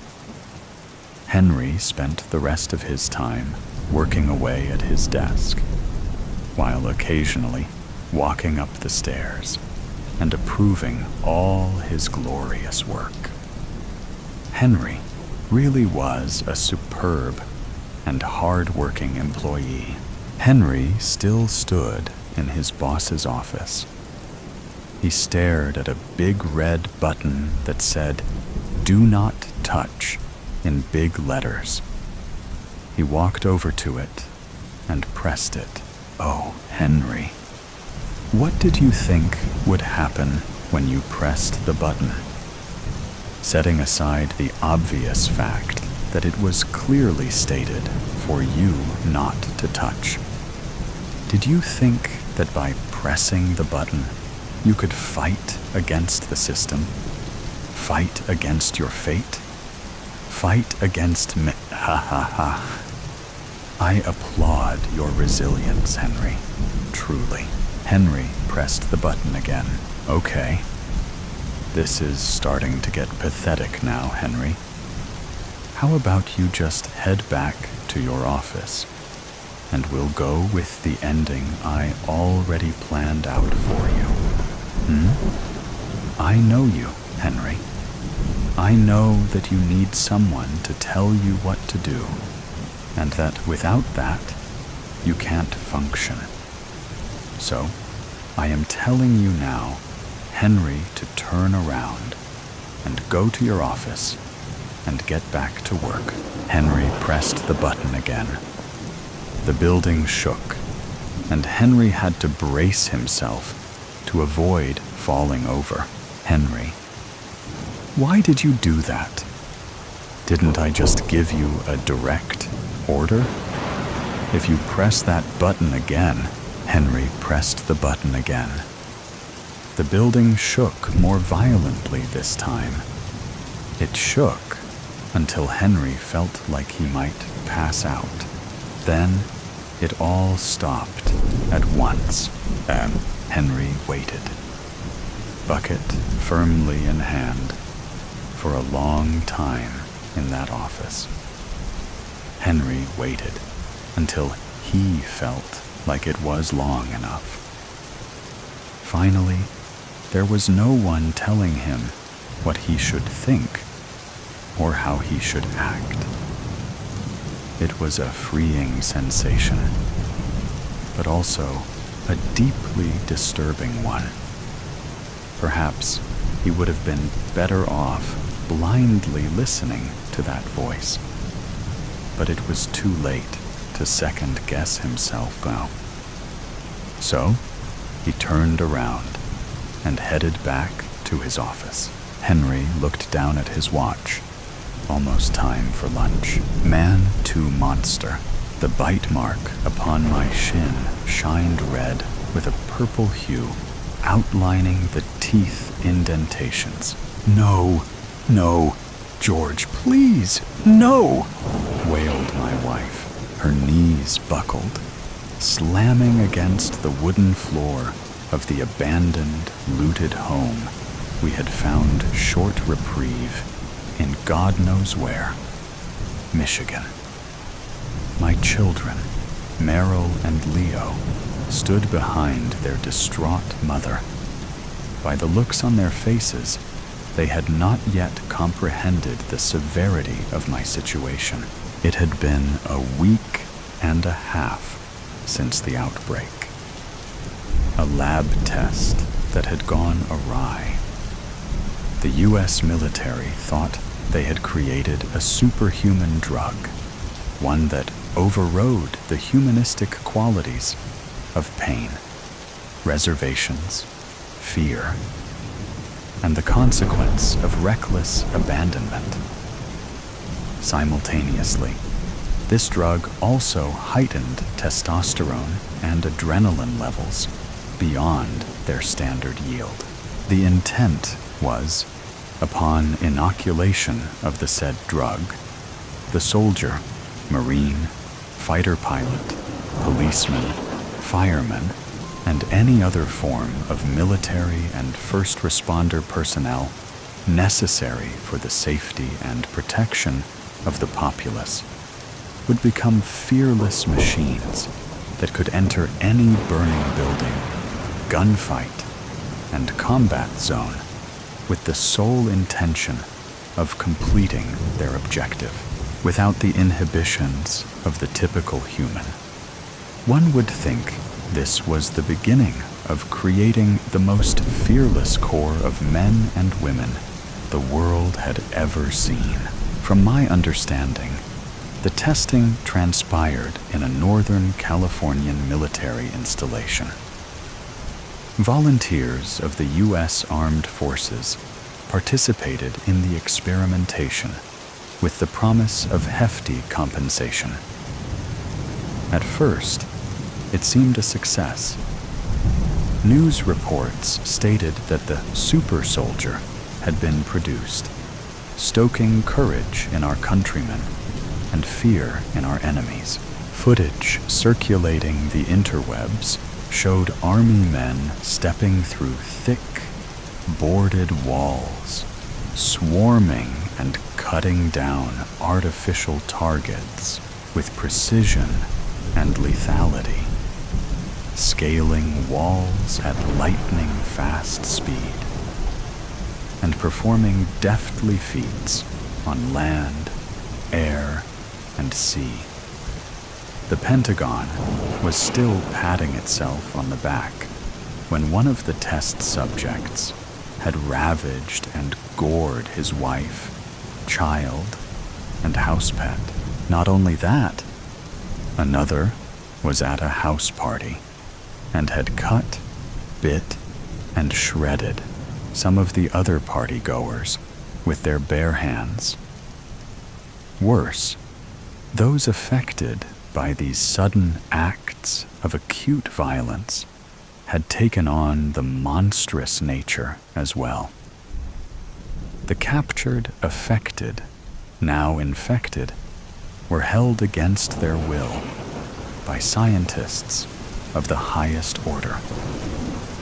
These experts revealed the drug's design had gone rogue, what best could be described as a feedback loop. The effects that made the drug successful had become indefatigable. The bodies of those with the drug in their bloodstream were unable to shake its domineering effects. It seemed to feed itself, making the subjects more fearless and tolerant of pain. Moreover, its psychosis-altering capabilities had reached levels of deadly proportions. A ravenous desire to bite, claw, and eat raw flesh had become the deity of their souls and singular desire. They had become what we had called, in sci-fi, fiction lore, and literary horror, now a reality. Zombies.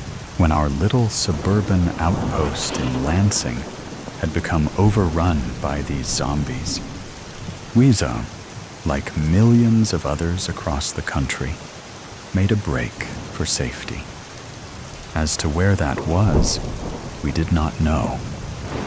But we knew to pack our things and take off in the minivan.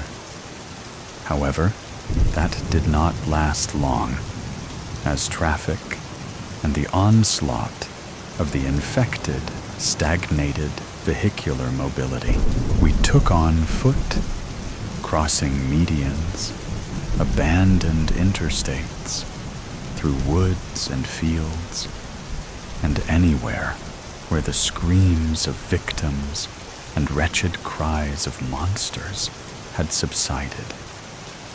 Government proclamations were useless. Assuring us to stay in our houses until protection arrived was akin to waiting in a burning house until rain clouds arrived. To top it all off, there was not even a whisper of a cure. We were at the mercy of this infernal contagion. The zombies finally forced us out of a vacant barn we had stayed in for a few days. I hot-wired an old pickup truck in a nearby garage and drove on some back roads until we encountered an abandoned neighborhood.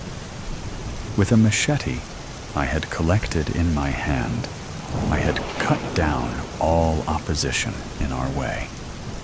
A fully infected zombie, which still had the rigors of a merciless beast, also had severely debilitated coordination and reaction. My machete swiped and sliced through the susceptible flesh of the infected. A mere sidestep and a high school level trained baseball swing proved sufficient. All seemed manageable, that is, until I passed a half-chewed corpse, severed by what appeared to be the teeth marks of a chainsaw. As I motioned for my family to hurry over an HVAC unit and through a busted-out living room window, the halved corpse snatched me by the ankle. With its clammy, gray hand, it yanked itself towards my leg and clamped its maw around my shin. I stifled my cry and hacked it away until it fell still. My wife, Erin, noticing the struggle, immediately turned her eyes toward the wound as I entered the abode, leading us to our current predicament. She groaned and cried, knowing what was in store for me, for us. I could not help but try to comfort her. I bent down to collect her. "No!" she shrieked, slapping my hand away. A sudden life beheld her, for she scuttled to our children and held them in her arms. A darkened complexion formed on her face. She snatched the machete and extended its edge toward me. My initial reaction was to reprimand her for the hurt. But conceding doom was at my door, it gave me hope. For even if the slightest bit of my bodily fluids entered her bloodstream, our children could fall too, devoured by filicidal mania. If my wife were willing to reject her husband, one she had been lovingly married to for nearly a decade, with such sharp rebuke, she must certainly have the perseverance to lead 2 of our 4 surviving children. My children, Meryl and Leo, had not fully understood the dystopian future before them. At the formative ages of 8 and 6, respectively, they knew something was unnatural about this new reign of terror. They had seen their elder brother and sister ripped to pieces, protecting them from the infected pursuance. When I found time to weep for my eviscerated firstborns, I did so liberally, but not in front of them. I will join them shortly, but I must put my mortal family in order first. Honey, Meryl, Leo, I said, kneeling to meet their eye level. Yes, Daddy, uttered Meryl. She had her chin against her chest, and it quivered. That's a good girl, I said. I want you to. A sudden pang shot through me. The side of my neck tightened, and my lower jaw protruded out, baring my lower row of teeth. The children gasped. My wife pulled them close to her and backed away from me. Back! I shouted. Get back! I was not sure how the transition would consume me, but I had certainly felt it. A raging swell of power spread within me. It was like a high, unlike anything I had experienced before. My strength seemed to surge. The forces of gravity were effectless. A ludicrous idea came over me that I could easily lift a car or thrust my knee through the wall. Subsequently, a craving for flesh had come. My mind started to obsess over the notion of sinking my teeth into a sumptuous piece of raw chicken. I thought about how my teeth would break the surface, diving into its tender structure and tearing it and consuming it, slaking my hunger. I slid my tongue between my molars to replicate the sensation. Then my senses returned. I must have fallen into a fit, for my family gaped at me with fretful eyes. I was on my side in a pool of sweat. I didn't move. If I could lie still and slow my heart rate, perhaps the effects of the bite would curb, leaving my family more time to flee so they could remember me before I succumbed. Sweetheart, I grunted. A pain was forming deep within the pit of my stomach. I want you to get to my parents. My wife, clutching our children, replied with a tear-filled cry. Why? Their cabin in Barreton. They have guns, land. It's isolated. The pain had reached an unruly state.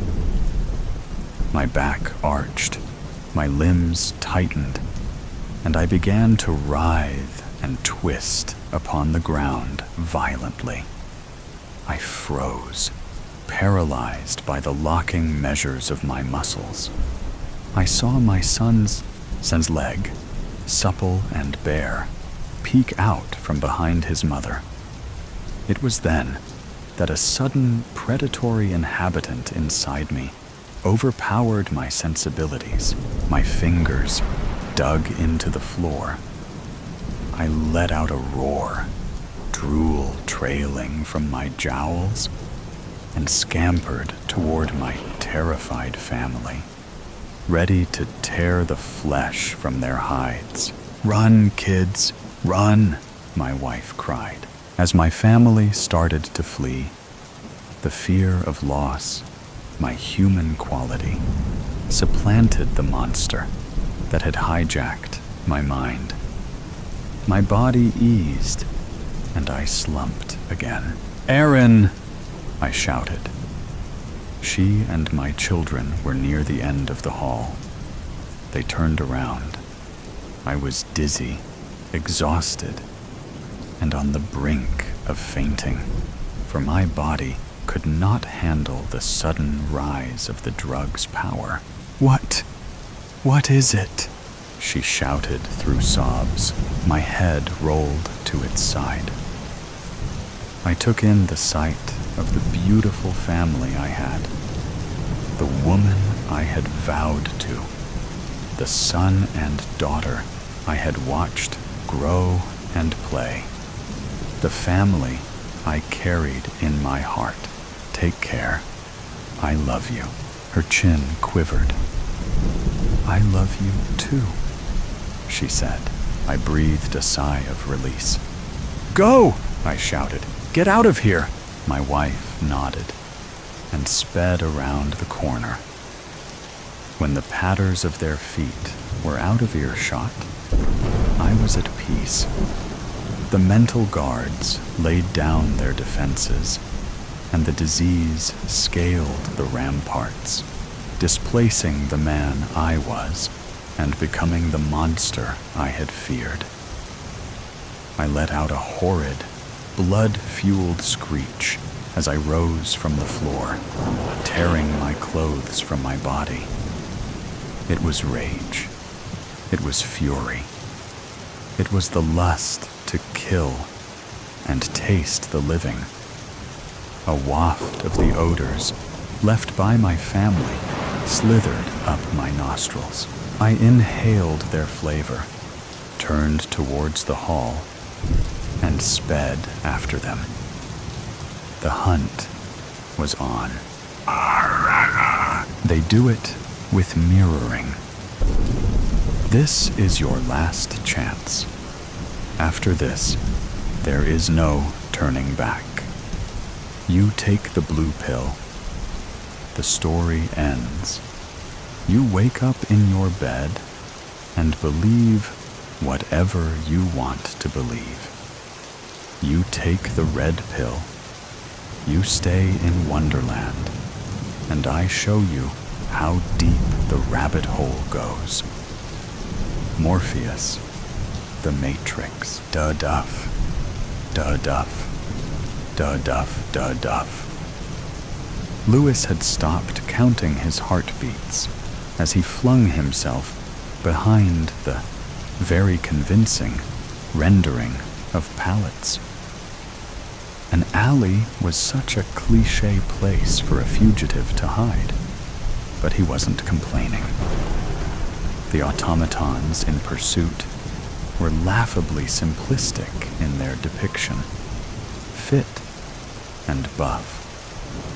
But their hive mentality meant individual thought and innovation were limited.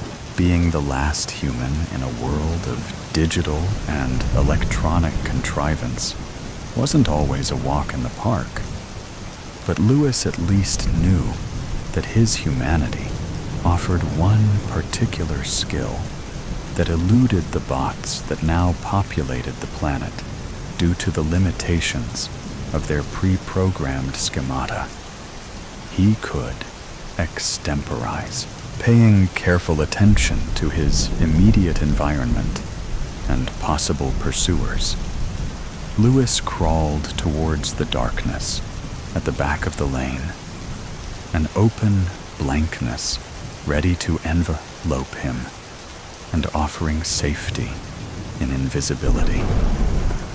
At the sound of running footsteps running in his general direction from the street, he sped up his movements till he reached a vertical surface blocking his path, a solid wall, he noted, that wasn't too high and could easily be scaled with enough momentum and motivation. Sounds of huffing conversation neared, and two figures came to a standstill at the mouth of the alley, outlined in the street lamp light. The two golems were doing a fair imitation of exhaustion, but Lewis knew a tell would appear, if only he looked for it. That one small element that didn't belong, something asynchronous or offbeat, which indicated a flaw in the design of the system. He watched for it now and was not disappointed. A ghostly white cat ran across the poorly lit entrance, and neither of the two policemen batted an eye, as though it weren't even there. Their programming clearly wasn't compatible with unforeseen interference. He's got to be somewhere in these streets. Bloody hell, you'd think he'd be controllable. The one with his hands on his hips puffed. Ha, not him. He never gives over with his convictions, according to them lot.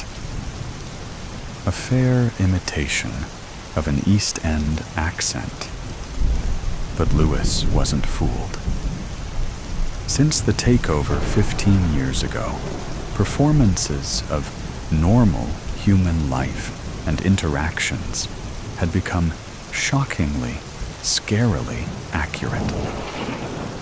At first, the disparity between those and what was real people, real situations, had been easily identifiable. Poor renderings had been common and easily dismissed. But now the imitations of the living had become so lifelike, seemed so authentic, that he'd had to become more and more alert. His singular focus, some would say paranoia, had benefited him initially. But once the majority of humanity had fallen to the pervasive evil that had come over them all, he had eventually been tracked down and imprisoned for his perceptiveness. It was ironic, he thought, that the nations of the modern world had fallen before this insidious enemy without a shot being fired.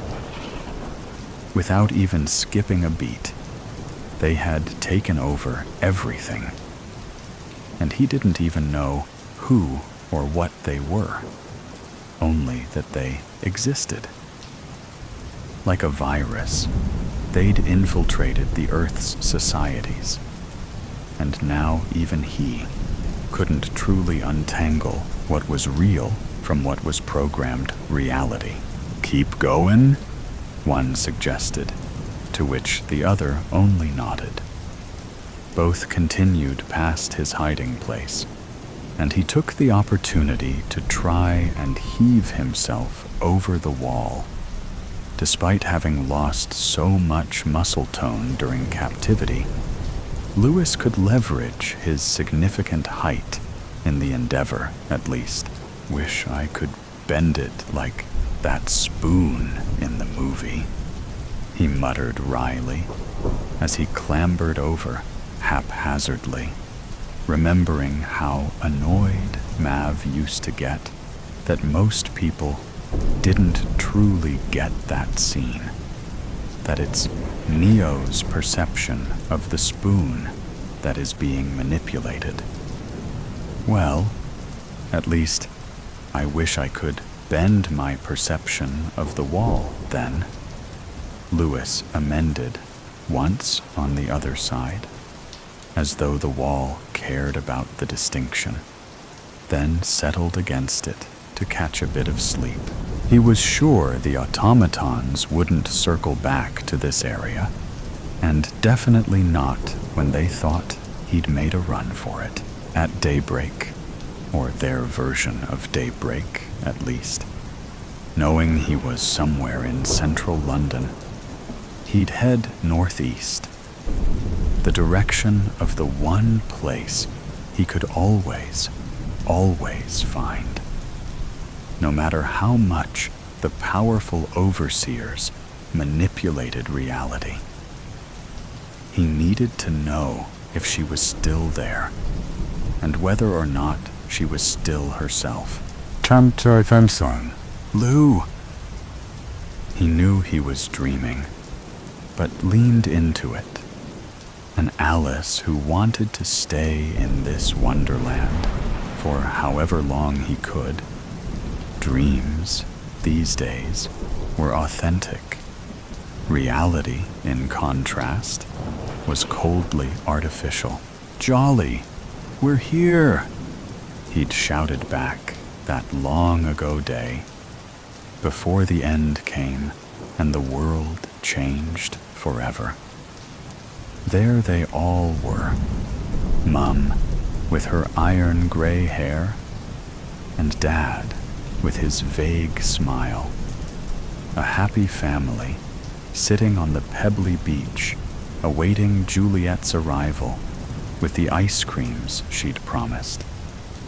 Her form appeared in the distance, a slight haze from the sunny day warping her form in unpredictable, non-programmed ways. Jolly Juliet, his baby sister, who absolutely personified her nickname, was unwarped by imposed matrices of zeros and ones. Falling down on the blanket beside them, she handed around half-melted lollies and completed the scene of a perfect day by the sea. Unfiltered. "So, Lou, how are you?" Jolly sing-songed, their parents distracted by an inane argument like all the others they so often indulged in. "All good. Moved in with Mav. And everything's fine. So, are you sure? No offense, but you and Carrie were together for ages, and now it's over. It'd be completely normal to feel, I said I'm fine. No need to harp on about it. Mav's been really cool about everything, letting me lease his basement. And we have loads in common." Unfortunately, past Lewis's tone in this rerun didn't convey the nonchalance he'd aimed for during the actual event. But current Lewis didn't have the heart to try and edit this experience in his subconscious. It would be sacrilegious to do so, his dreamscape being the only truth he was able to access under the new, psychologically subversive system imposed on them all. "Leave off, why don't you?" "Oh, come on, Lou. I'm your sister, and I love you. So I think it's important to talk about things, get them out in the open, rather than pretending and lying to yourself that everything's okay. And look, I don't need all this touchy-feely, femoid crap to get over the breakup. Why can't you just be normal about it?" Jolly's face fell. Then her expression became recalcitrant. "And I suppose Maverick is normal about it, is he?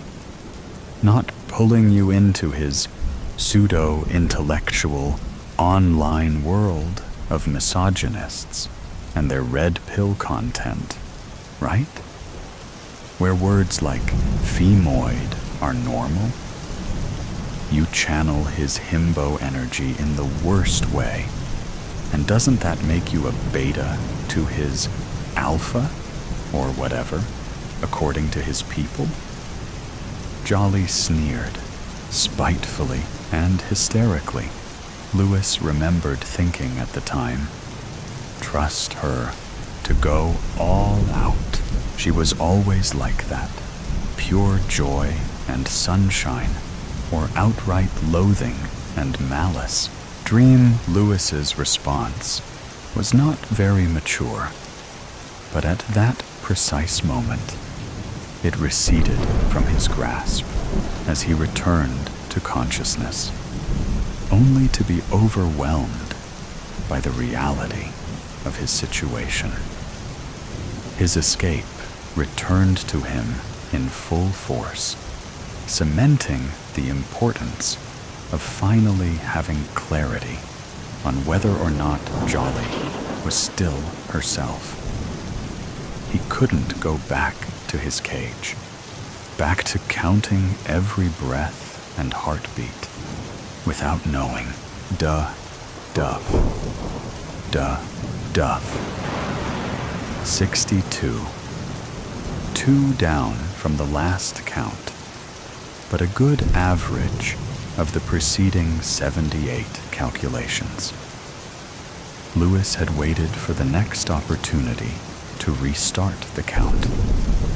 The digital clock's flickering screen had snapped from one number to the next. Everything was zeros and ones. Everything. Reality was constructed of the patterns of alternating null to one, a dichotomy that resulted in an infinite number of universes. Lewis had shaken his head in annoyance. His momentary distraction had caused him to miss the arrival of the new minute, meaning he'd have to wait for the next to begin counting once more. Monitoring was key. Being the only human left meant he had to keep on top of all his own stats. You couldn't trust the machines. Their programming meant they could mislead you through no fault of their own, or in attempting to undermine your free will.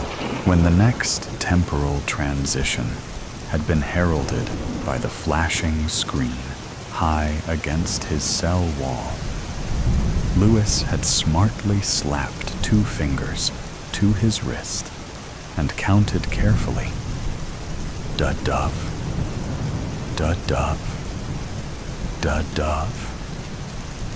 He had managed to maintain focus on his task, even when the door of his small prison had flown open and the humanoid bot assigned as his jailer had quietly entered.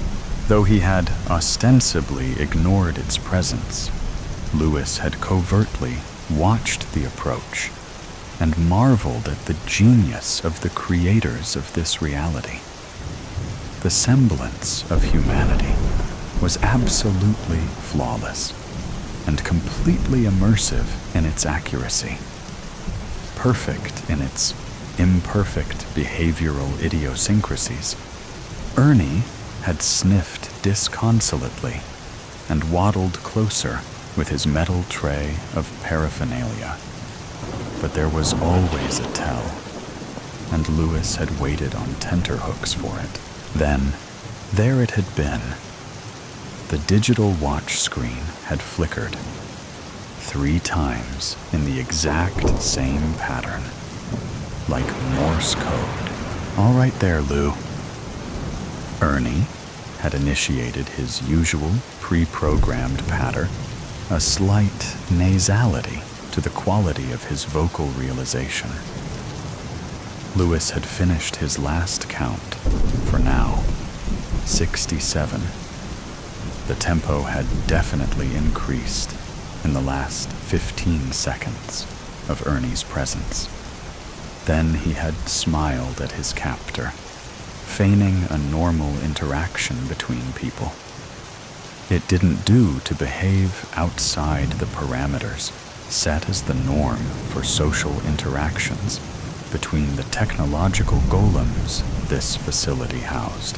It would inevitably initiate protocols to encourage, even force, a return to the standard programming setting. Thus, politeness and normalcy were to be strived for in Lewis's every action, with nothing to upset the preset balance in his current reality. I'm fine. How about you? That cold seems to be improving. Again, faux sympathy had been called for. Ernie had shrugged and smiled good-naturedly, setting his tools down. Can't complain. I'm on the mend, for sure. The bionic being had been evincing all the behaviors and symptoms of a person suffering from the flu over the past 2 weeks.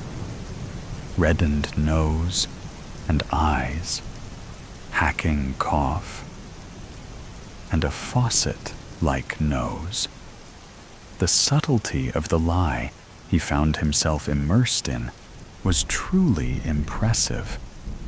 An achievement of gargantuan proportions, Lewis was sure, considering an entire world lay within its purview. Luckily, he was convinced they hadn't yet managed to infiltrate his mind in the form of his dreams. For it was there that he experienced many odd interactions without repercussions, and no breaks in the perfect rendering of a fake world as the ones he suffered when he was awake. It was the only space where he could revisit the before and not have it corrupted by the control exerted through oversight. Next week, me and the missus are off for our holidays.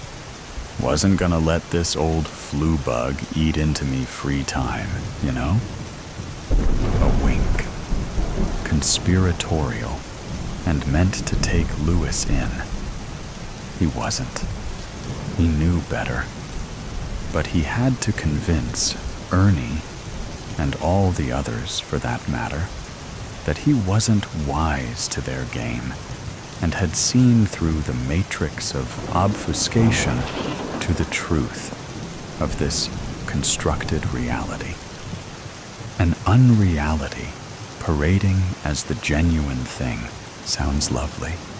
I hope you enjoy it. Cheers, mate. Now, business as usual, eh?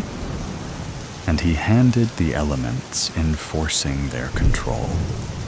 Innocuous looking and nondescript, but specially designed to cripple Lewis's wits and hobble him physically. Yet he'd found a way to subvert their control and would soon put his resulting nimbleness of mind and body to use, escaping their chains. The house still looked exactly as it had throughout his childhood, but Lewis wasn't so easily taken in. The trappings of constructed reality had all the appearance of authenticity, so he waited. As he watched, the front door swung open, and a woman exited. Her hair was short, and she'd aged, but she was undoubtedly the person he remembered. Jolly, muscles aching from the strain of holding back. He wouldn't approach her till he was sure she was the real deal, and not some corrupted, lesser version of his sister. Yet after watching carefully the entire day, and not noticing any giveaways in her vicinity, Lewis decided to pounce as she was unlocking the front door at dusk upon her return. It was a simple matter to shove in after her and grab her, holding on tightly and smothering any sounds she might make to alert the collective programming that surrounded them. Shh. Shh. It's me, Jolly. Don't struggle, otherwise they'll hear, he whispered urgently, trying to keep his grip gentle but unyielding. Oddly, she didn't stop resisting, but rather became even more frantic in her movements. His hand became wet with what he assumed were tears, deciding him on moving further into the house to stifle any hysteria she might unleash. After a significant amount of time, her movements became sluggish, and she gasped for breath. So he finally thought it safe to set her down gently on the couch. She immediately crawled to the furthest point, curled into a ball, and sobbed quietly as she shot him furtive glances. Louis felt indescribably disappointed, because this proved what he had feared. The real Jolly would never be scared of him, especially not once she knew it was him. This Jolly didn't love him unconditionally, like his real sister did. She looked at him like you would a stranger and a threat. He could feel his heart breaking. What are you doing here, Lou? It whispered, looking at him with reddened eyes that somehow conveyed a soul-deep terror, a submerged hysteria. He genuinely couldn't get over how realistic the programming on these droids were. Fake Jolly looked exactly how he'd imagine real Jolly would look if a psychopathic madman had her cornered in anticipation of butchering her. "Why do you think I'm here?" he asked, allowing his head to loll against the couch back. Although he felt hopelessness swamp him, dragging him under and stripping him of his energy, he still experienced the need to test this rendition's capabilities. There was a pause as he noticed its hand reaching beneath the cushion and pressing down on something. He didn't really care. He knew the others would come for him and return him to his imprisonment, but he would use his little bit of freedom to question not Jolly. Are you here about Mom and Dad?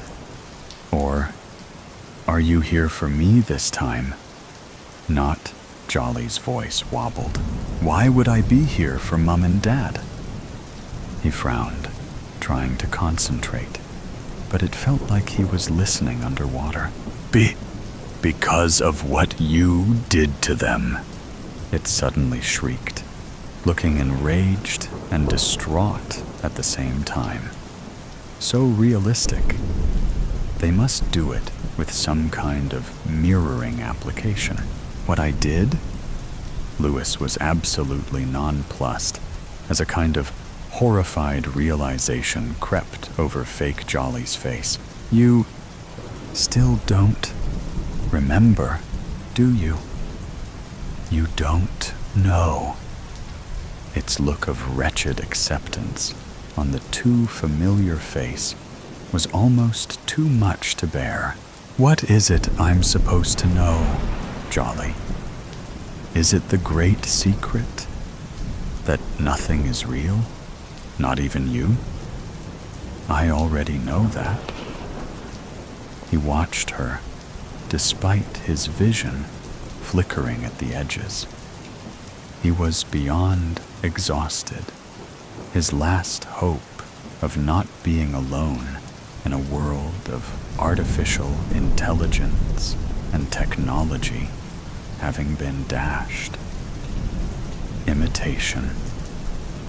Jolly's head shook slowly from side to side, blue and red lights flashing across its face and rendering it ghoulishly artistic. Must be the tell he'd been looking for all day. Louis gripped the handle of the scalpel he'd pinched during his escape, now stashed in his back pocket. It would only be right to end this travesty of an imitation of his beloved sister. But she was still talking. No, Lou. You don't remember becoming sick while living in Mav's basement, away from us all, and then threatening me with a knife during one of your episodes. Her look was sorrowful now. He paused in grasping the blade, feeling the weirdness of this synchrony.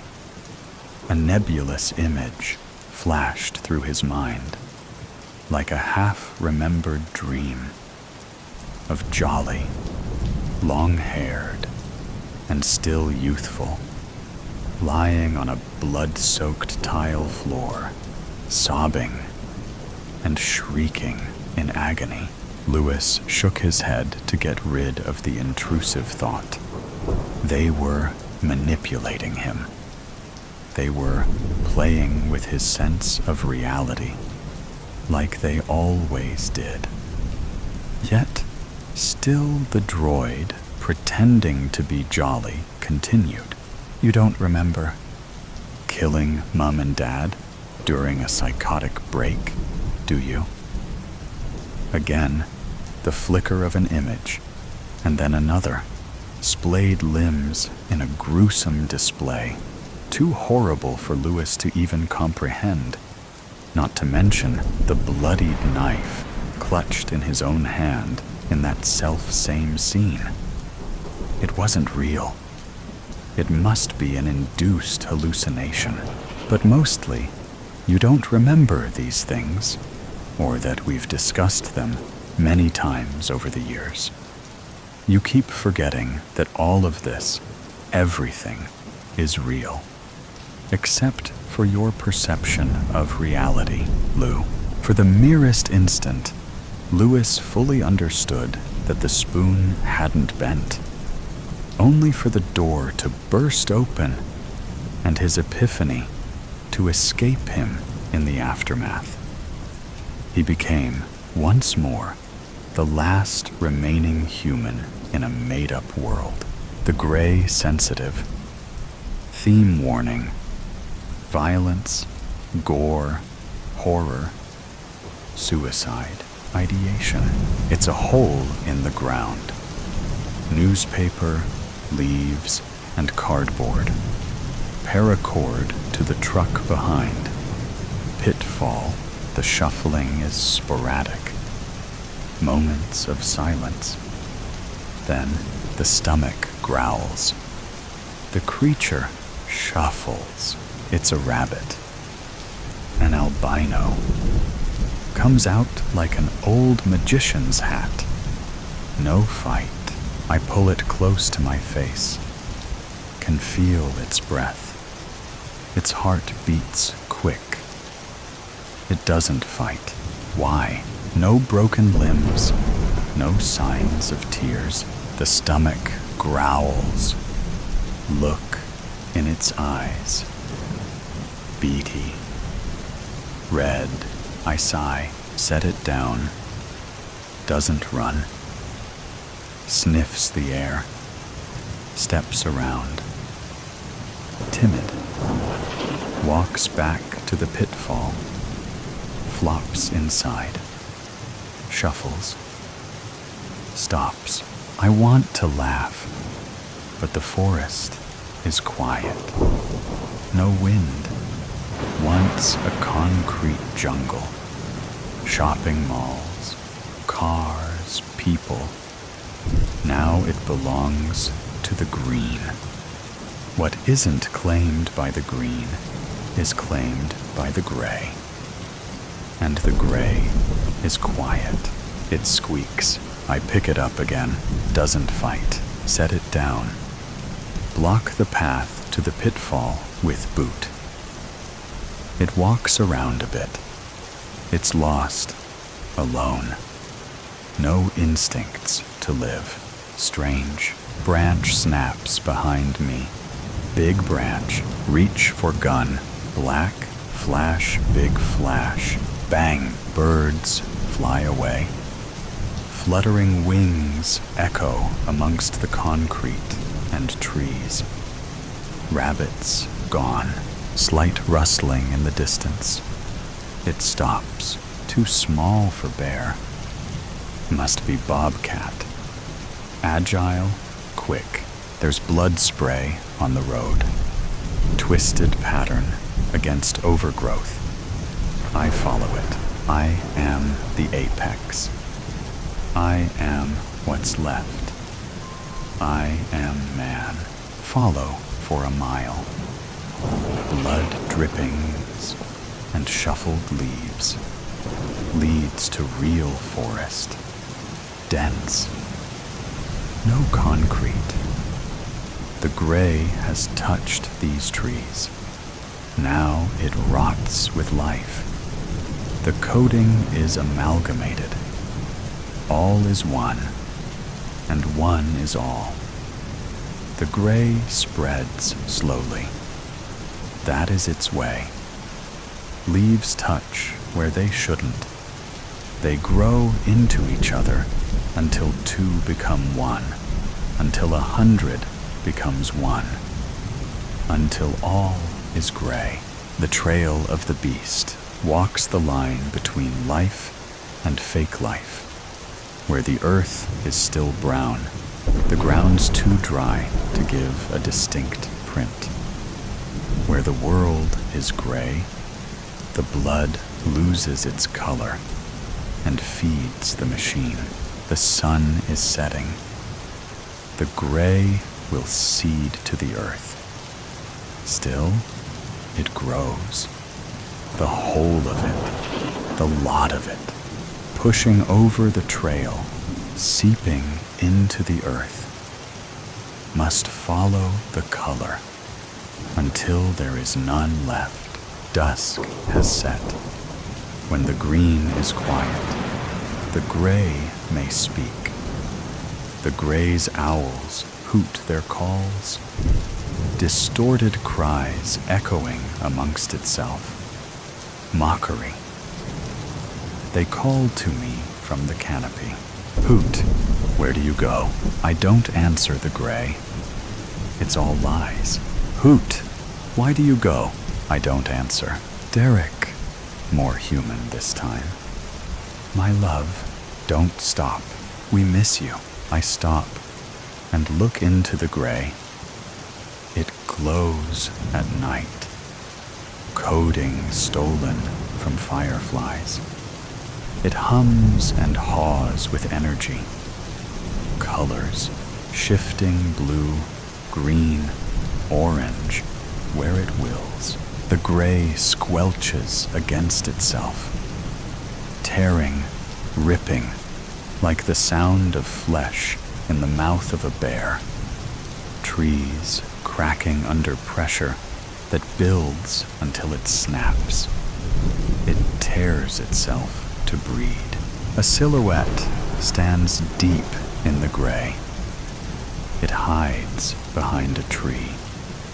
Gnawed silver fingers stretched around the bark of more gray. Derek, far more human than before, I pull out the gun.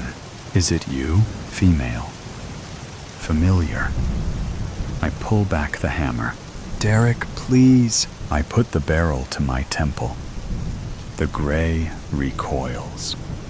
Low. Guttural hiss. Vibrating through the silver mass. The apparition melts into itself, seeping back into the gray like water into sand. I sigh, put down the gun, pull out the torch, follow the trail, ignore the memories. The trail remains. The blood falls more into the green. If it's a cat, it's big. It's eaten well. There's a river nearby. Fresh water. Lips are dry. Cracked. Hands, too. The trail leads to the sound of water. Moonlight sparkles through the canopy of leaves. The beast has taken me to a pond. Frogs hop amongst lily pads. Ribbit. Stomach growls. Make a gig out of branches and twine. Spear 3. Cut back of necks. Peel off skin. Use knife to cut through feet and hips. Legs are good. Moonlight is good. Dump in salt water. Start a fire. Burn the impurities. Feast beneath the stars. The tune of water is nice. It does not squelch. It does not cry. It simply flows. Night has seeped in. The beast will tire. Now is the time. Pack up supplies. Throw discarded frog bits to where the gray will come. Let it feast on the dead instead. Cross the river. Find trail. Blood patterns are more frequent. Not far. Put torch on shoulder. Count bullets. 4. Holster gun with strap loose. Draw spear. Listen. Leaves, wind, wine. The wine is not a cat. Draw nearer to animal. Blood pools in thick puddles. Wine is frequent. The beast is hurt enough to not be alarmed by the light. Keep it on. Something is tearing flesh. Sounds like the gray, but raw. It's chewing. Hide in bush. Close to the beast. Very close. The beast is not alarmed. Not by the light. Not by footsteps. Not by me. I face the beast beneath the light of my torch. The beast is not a cat. It's a dog. Great Dane. Mouth stained with blood. Bullet hit right flank. Bleeding under the moon. Alive. Barely. The squelching sound continues. Not the dog. Shine light towards it. Its eyes catch the light, but it does not move. It holds the remains of the white rabbit in its dark and thin fingers. Blood shines off the skin around the mouth, takes the rabbit, and bites into the guts raw. Its beady eyes look at me. Silent intrigue. I kneel to its level. It watches me without concern or care. A child. A human child. I rush to him. The dog growls and stands on its wounded leg. I raise my hands and cede. The dog rests and resumes its whines, not taking its eyes off me. There is no sign of the gray on the child. There is no sign of gray on the dog. Both are younger than the gray. Take off rucksack. Gather firewood. Build small fire. Child watches in awe. Dog is unbothered. Offer small berries to child. It smiles and takes them with bloodied hands. The child eats until it cannot and falls asleep. The dog rests where it lay. I take the rabbit and cut it to pieces. Cooking what's left, eating little, and saving the rest. I curl next to the fire and let sleep take me. The dog's barks startle me awake. Frequent yaps at something behind me. The child has taken my spear and points it behind me. The sun is overhead. I have slept too long. Twist in place. The gray surrounds me. Silver apparitions stand above, shaped like humans, features like humans, but only gray. The dog barks more frequently.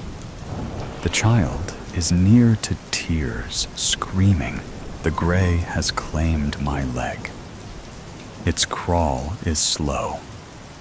I thrust my leg free from the mold, but the gray has seeped into my skin.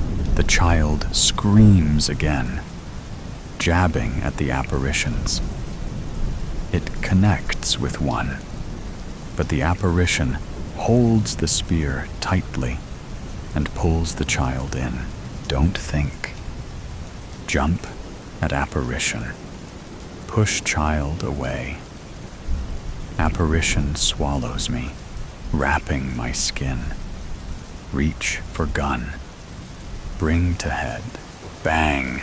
Nothing. Still here. Missed. Apparition pulls hand down. Kicks gun to the green to the child. The child stares at me. Nod to gun. Do it. First words I have uttered in years. Do it.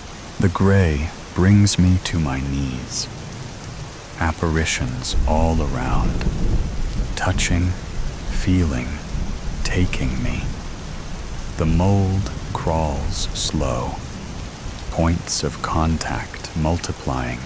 Do it! The child picks up the gun and points it at me. Relief. I don't fight anymore, but the child does. Its hands tremble. The child's eyes are teary. It has not known me. Still, it weeps. I smile. It's okay. It's okay, little one. Let it happen. Bang. The shadows beneath. I always had an irrational fear of the dark. Not in the typical sense, where shadows seemed to slither and stretch out from the corners of my room at night, but in the more insidious way, where the darkness crept into my mind. It was a quiet terror, the feeling that something was watching, waiting for me to slip. But lately, that fear had intensified. I could no longer tell where the line between reality and nightmare began to blur. It started innocuously enough. Strange dreams, vivid and unsettling. They were always the same. A vast, endless hallway with doors lining the walls, each leading to a room I had never seen. But the worst part was the figure at the end of the hall. It was always the same faceless shadow. A person, but not a person. Its form indistinguishable from the pitch-black night surrounding it. One night, it was different. I woke up, drenched in sweat, my heart pounding in my chest. The hallway from my dream stretched out before me, just like in my sleep. Only now, it felt real. The floor was cold under my bare feet, the air heavy with the scent of mildew. I froze, knowing that something was wrong, but unable to move. My eyes darted around the familiar room that now felt alien. My instinct screamed at me to run. But where? To hide from what? Suddenly, a noise broke the silence. A creak, From the far end of the hallway, the figure had moved closer. My breath hitched as I saw it again, standing at the far end, a dark silhouette against the backdrop of the hallway's dim glow. No matter how many times I tried to look away, the shape seemed to grow, inch by inch, its presence more overwhelming. I tried to scream, but no sound came.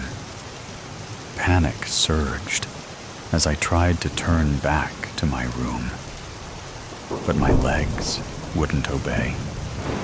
Each step I took towards the hallway was heavier than the last, as if the darkness was pulling me in, urging me closer to the shadow. Then, for a split second, I saw its face, or rather, the absence of it. Where eyes should have been, there was only an empty, swirling void, a vortex of my worst memories. All the faces, all the fears I had ever tried to bury resurfaced in that hollow, unblinking stare. In that moment, I understood. The figure wasn't some external terror. It was the manifestation of all the things I feared about myself. My fear was me. I was something that needed to be feared. But why? Why do I need to be afraid of myself? And then, in the middle of my terror, something shifted. I began to understand that the nightmare wasn't about running, hiding, or avoiding the figure. It was about confronting it, acknowledging what it represented. I had lived my life trying to hide myself, my true self, the real me. But the more I avoided, the more it controlled me. The shadow wasn't just a fear. It was a reflection of my own unresolved past that I needed to confront, or I needed to remember something that explained everything, explained why I was different. Taking a deep breath, I did the one thing I had never dared to do. I approached the figure. As I walked towards it, the air thickened, the darkness pressing in on all sides. But I kept going. The closer I got, the less the shadow seemed to loom. The face, or what should have been a face, began to soften, its edges blurring, until it was just a shadow once again, no more real than the fears I had allowed to dominate my life. My heart still raced, but there was a strange sense of clarity. I wasn't running anymore. I wasn't hiding. I had confronted the darkest part of myself and survived. And now I remembered. I remembered everything. The darkness around me began to recede, the hallway dissolving into nothing. I was back in my room, sitting up in bed, the morning light creeping in through the blinds. My breathing was steady now, my mind clear.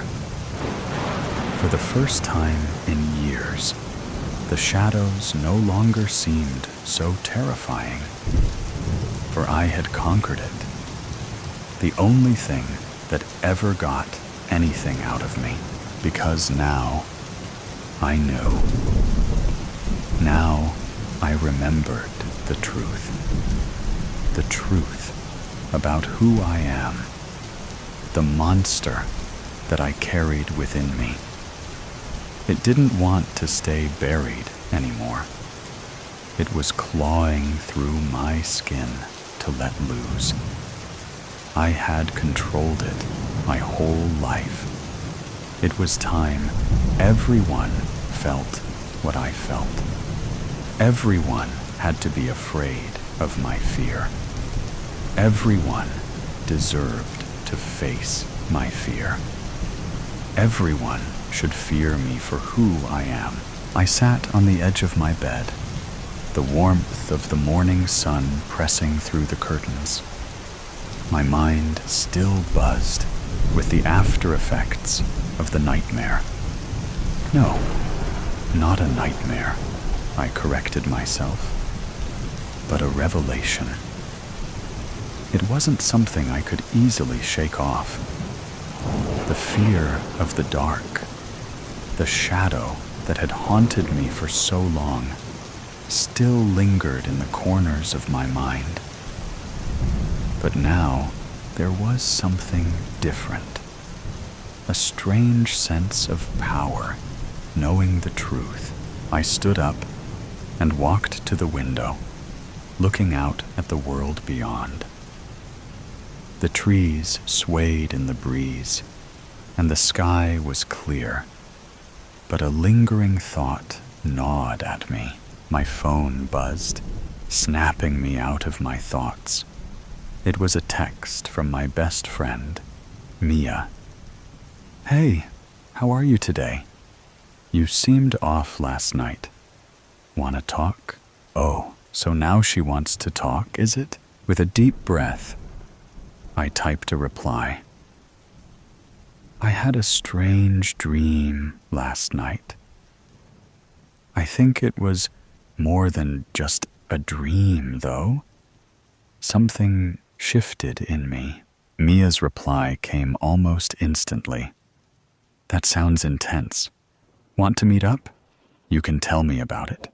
I felt annoyed, but then I typed, "Let's meet at the cafe later." Mia was my best friend, but it always felt like she always only reached out when she wanted something. I had always been good at reading people. I knew Mia was selfish, but I always hanged out with her because she was also one of the most popular girls in college, which gave my life normalcy. I never understood any emotion. I just mimicked everything I saw. I always knew something was different about me, but today I knew why. As I prepared for the day, I couldn't shake the sense that something had changed within me. The shadow I had confronted might have vanished for now, but it had left a trace that was now pushing me to look deeper inside myself, to explore what was beneath the surface. Later that afternoon, I arrived at the cafe. Mia was already there, sipping a cappuccino and scanning her phone. She looked up when I entered, her face lighting up with a welcoming, fake smile. I was now sure that Mia needed something. The strength needed to suppress the urge to eye roll was tiring. Sometimes I wondered, why do I even bother? I took a seat across from her, the comforting hum of the cafe's atmosphere easing my nerves. I glanced around the cafe. It's strange, really, how people go on with their lives, oblivious to the fact that they're just players in a game I'm not really interested in. They feel things, you know, emotions like guilt or joy or sadness. They let these things rule them. But not me. I don't let emotions get in the way. They're distractions. Why should I feel anything when I can see things so clearly? Take today, for example. I'm sitting across Mia at a cafe, and she's talking about her day. Something trivial, like how her boyfriend Cole was rude, or how her coffee wasn't as hot as she'd wanted it. I can see her eyes light up when she talks, how she leans in slightly, waiting for my response. She thinks I'm listening, that I care, but I don't. The words she's saying don't matter. The only thing that matters is how she behaves, how I react to things she says, how she trusts me, how she looks at me like I'm someone worth sharing her thoughts with. I give my just enough attention to keep her interested. That's all I need. I can tell what she's going to say next without even having to think about it. People are predictable. They are creatures of habit. Emotions are just their patterns, their responses to external stimuli. They don't make them special. They're just machines that respond to certain things, like I do. The difference is, I don't get tangled in those responses. They're useful, though. Understanding them, manipulating them, it's like a game of chess. You move them around until they do what you want. She said that we could talk about my dream. But here we are, talking about how awful of a boyfriend Cole is. I just hope she doesn't cry. Because today, I don't think I can put up with this anymore. Cole just yelled at her for not deleting an Instagram post he didn't like. He never understood her. She says it like it matters. The vulnerability in her voice, that little crack that betrays the illusion of control. It's almost amusing. People talk about their wounds like they're sacred, like they're somehow beyond reproach. But what they don't realize is that they're just vulnerabilities. And if you're smart, you can use them. I watch her carefully, noting the way her hand shakes slightly as she stirs her drink. She's nervous now, about something. I nod, pretending to care, like I'm reflecting on what she said.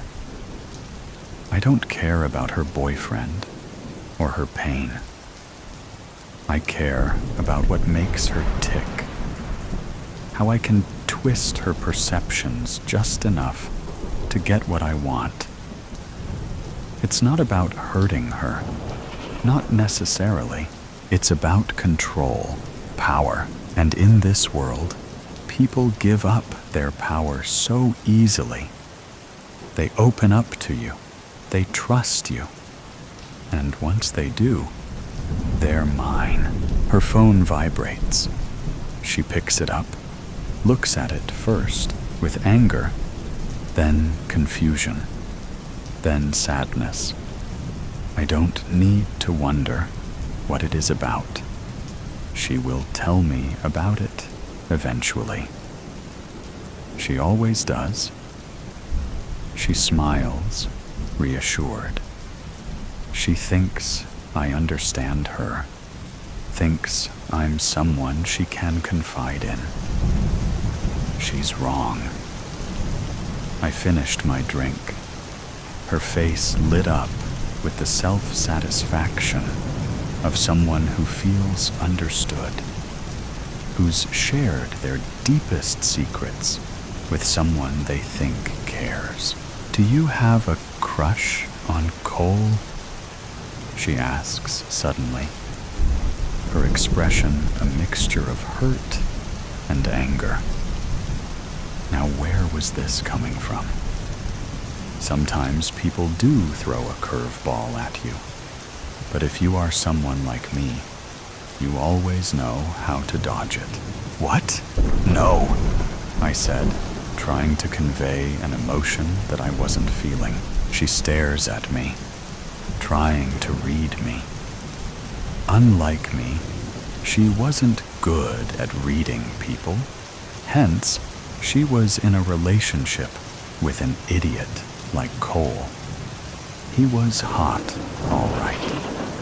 He had a handsome face, body that girls went mad over, and that bad boy attitude that had girls dropping like flies all over the campus.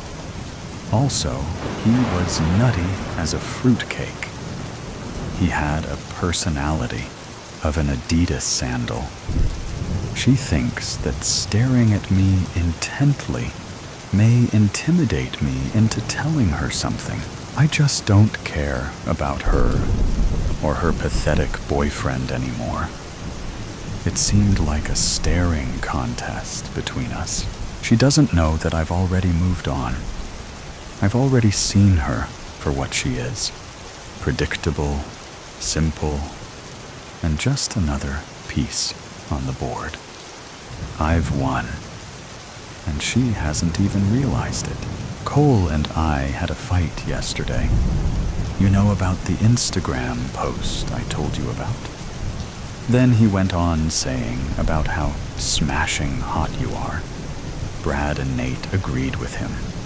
I got a little mad. I mean, I know you are hot, but please, why does he care when he is dating like the hottest girl on the campus? She said, looking at me to affirm her belief. I just stared back because I don't even care anymore. She just continued after a minute of reassuring herself about her hotness. Cole left after that, but Nate stayed back to see if I was all right. And then he said that Cole has been getting a little obsessed with you lately, ever since he came back from visiting his sister's family at Jacksonville. Now this is interesting.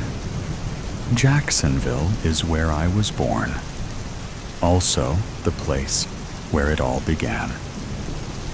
Now what is that steroid-filled Adidas sandal up to? Looks like he isn't as much nutty. I just smiled at her. Oh, come on, girl. I wouldn't even talk to Cole. You know me. I would never betray my bestie for another man. You know sisters before meisters. He will never come between us. In fact, he will never hurt you again. I said, smiling, knowing that the steroid-filled balloon needs to be popped. Mia is too important for my normal image, as much as annoying she is. She is an important piece in my chessboard. I still had a year left in college, after all. Satisfied, she gets up to leave, and I watch her walk away. She's happy, content. She thinks we've shared something meaningful. That's the beauty of it. The beauty of not caring. People will always be eager to give you what they think you want. They'll hand over their trust, their secrets, their love, if you know how to ask for it, if you know how to play the game. I look out the window, the sunlight spilling through the glass, the shadows outside, stretched long and dark across the street. no longer seemed as menacing. The shadow hadn't vanished entirely, but it didn't need to. It was part of my story, part of what made me who I am. And by facing it, I had taken control over my own narrative. As I sat there thinking, I felt a sense of clarity I hadn't experienced before. There was still work to do, still parts of myself to uncover and accept. But I wasn't afraid to keep moving forward.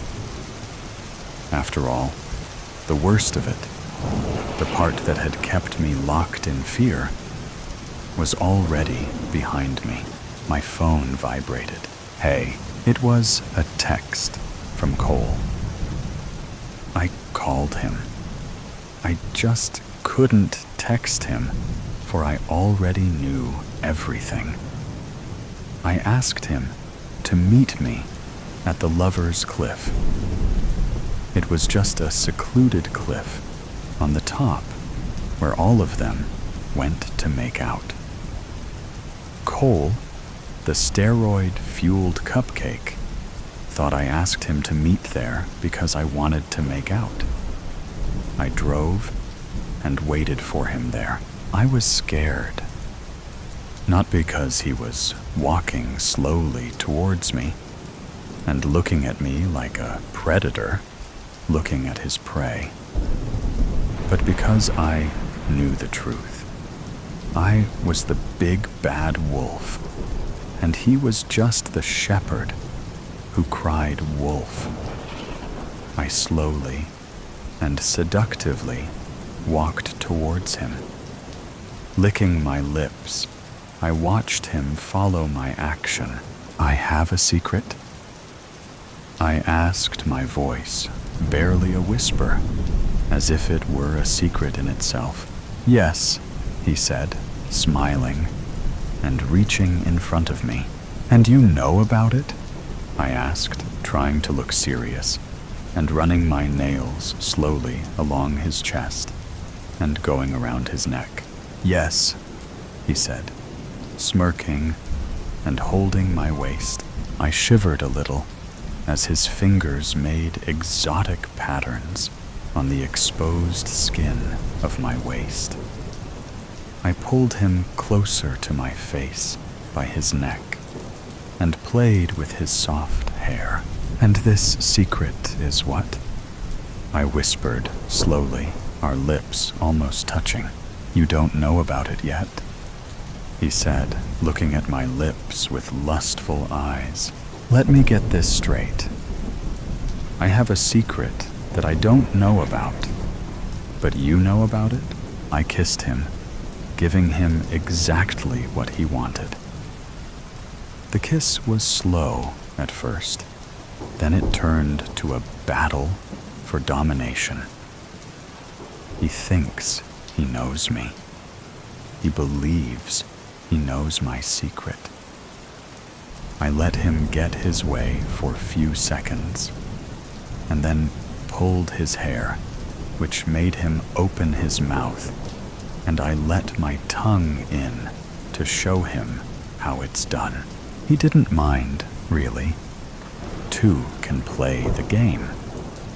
He was about to grab my ass when suddenly I pushed him, and down he fell.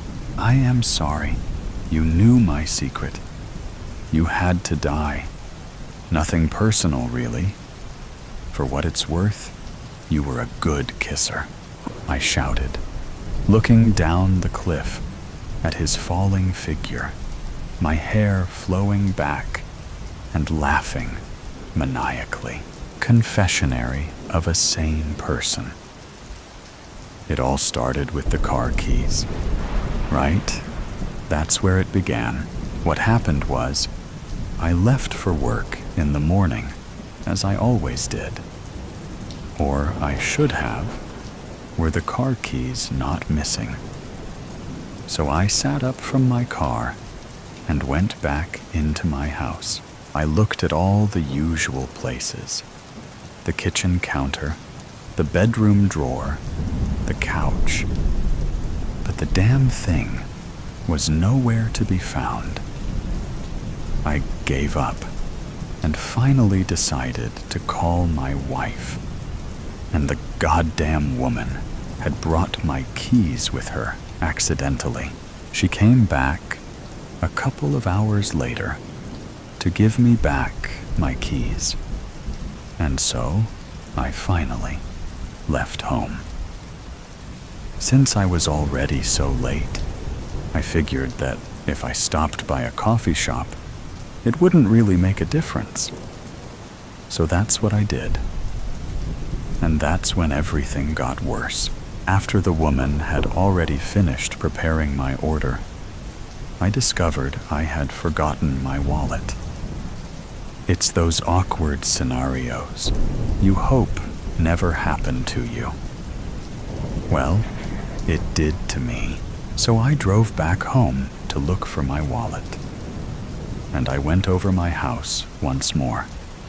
The kitchen counter, the bedroom drawer, the couch. Nowhere. Again. Then I called my wife to see if she had also grabbed my wallet accidentally. She denied it. And, well, you never know with people these days. But I decided to just move on. I went after my neighbor. It must have been an hour or so after I lost my wallet. The last time I saw it was when I was discussing with him in the condo meeting. But that is not the point. Well, I told him about what happened, and I asked politely if he had seen my wallet. But that old man never liked me. He just acted like I accused him of stealing it. That deranged man started screaming like crazy.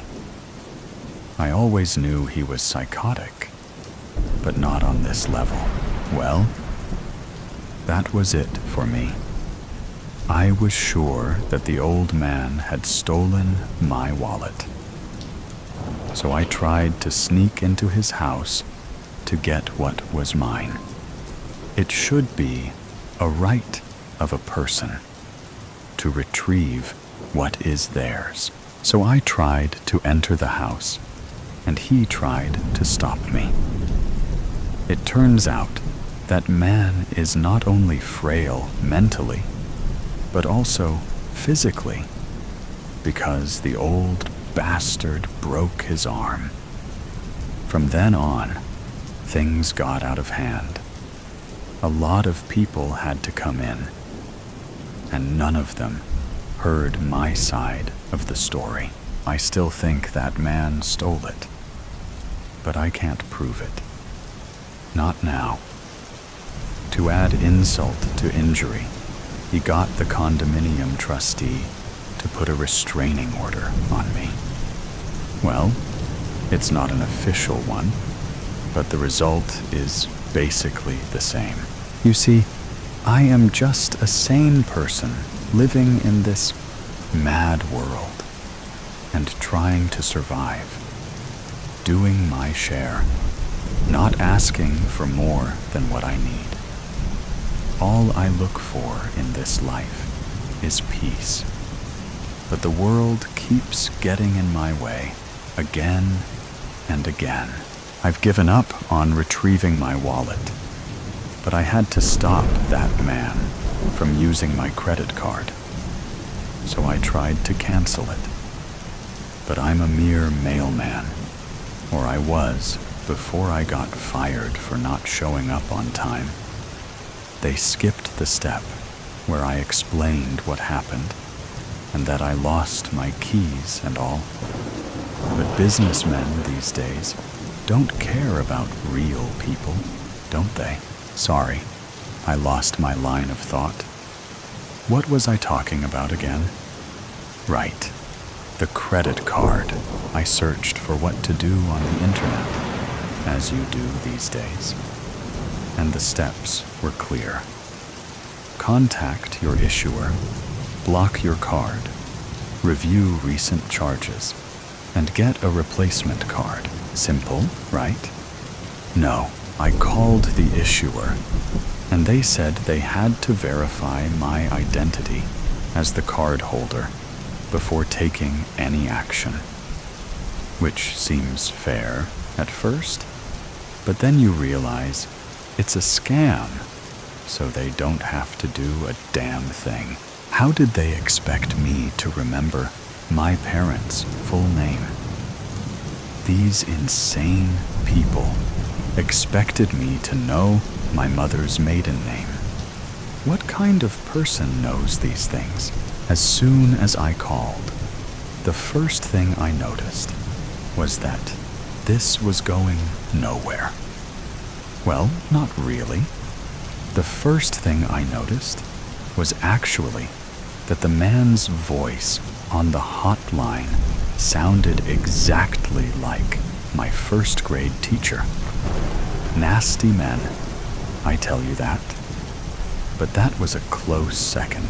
Well, after making all those stupid requests, he finally started to get reasonable. He asked for stuff like my name, address, birthday, the things that a sane person does remember. But it did not last for long. Soon he was asking me about recent transactions. How am I supposed to know? My wife also uses this credit card. Tell me, how was I supposed to know the last purchase was at Sephora? So he got unreasonable again.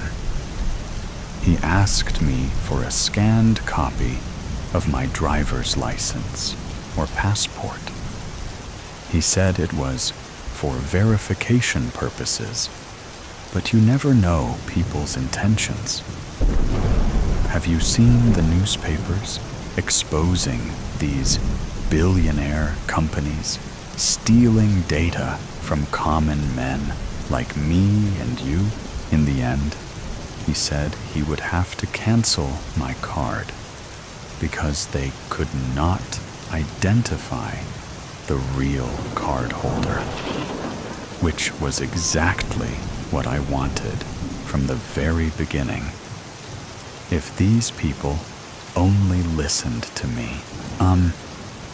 I lost my line of thought. I was hoping that if I kept talking, it would come back to me. I was trying to look for it as I rambled. Oh yeah, right. Sorry. Now I remember I brought this up because you kind of look like a banker. My old boss looked a lot like you.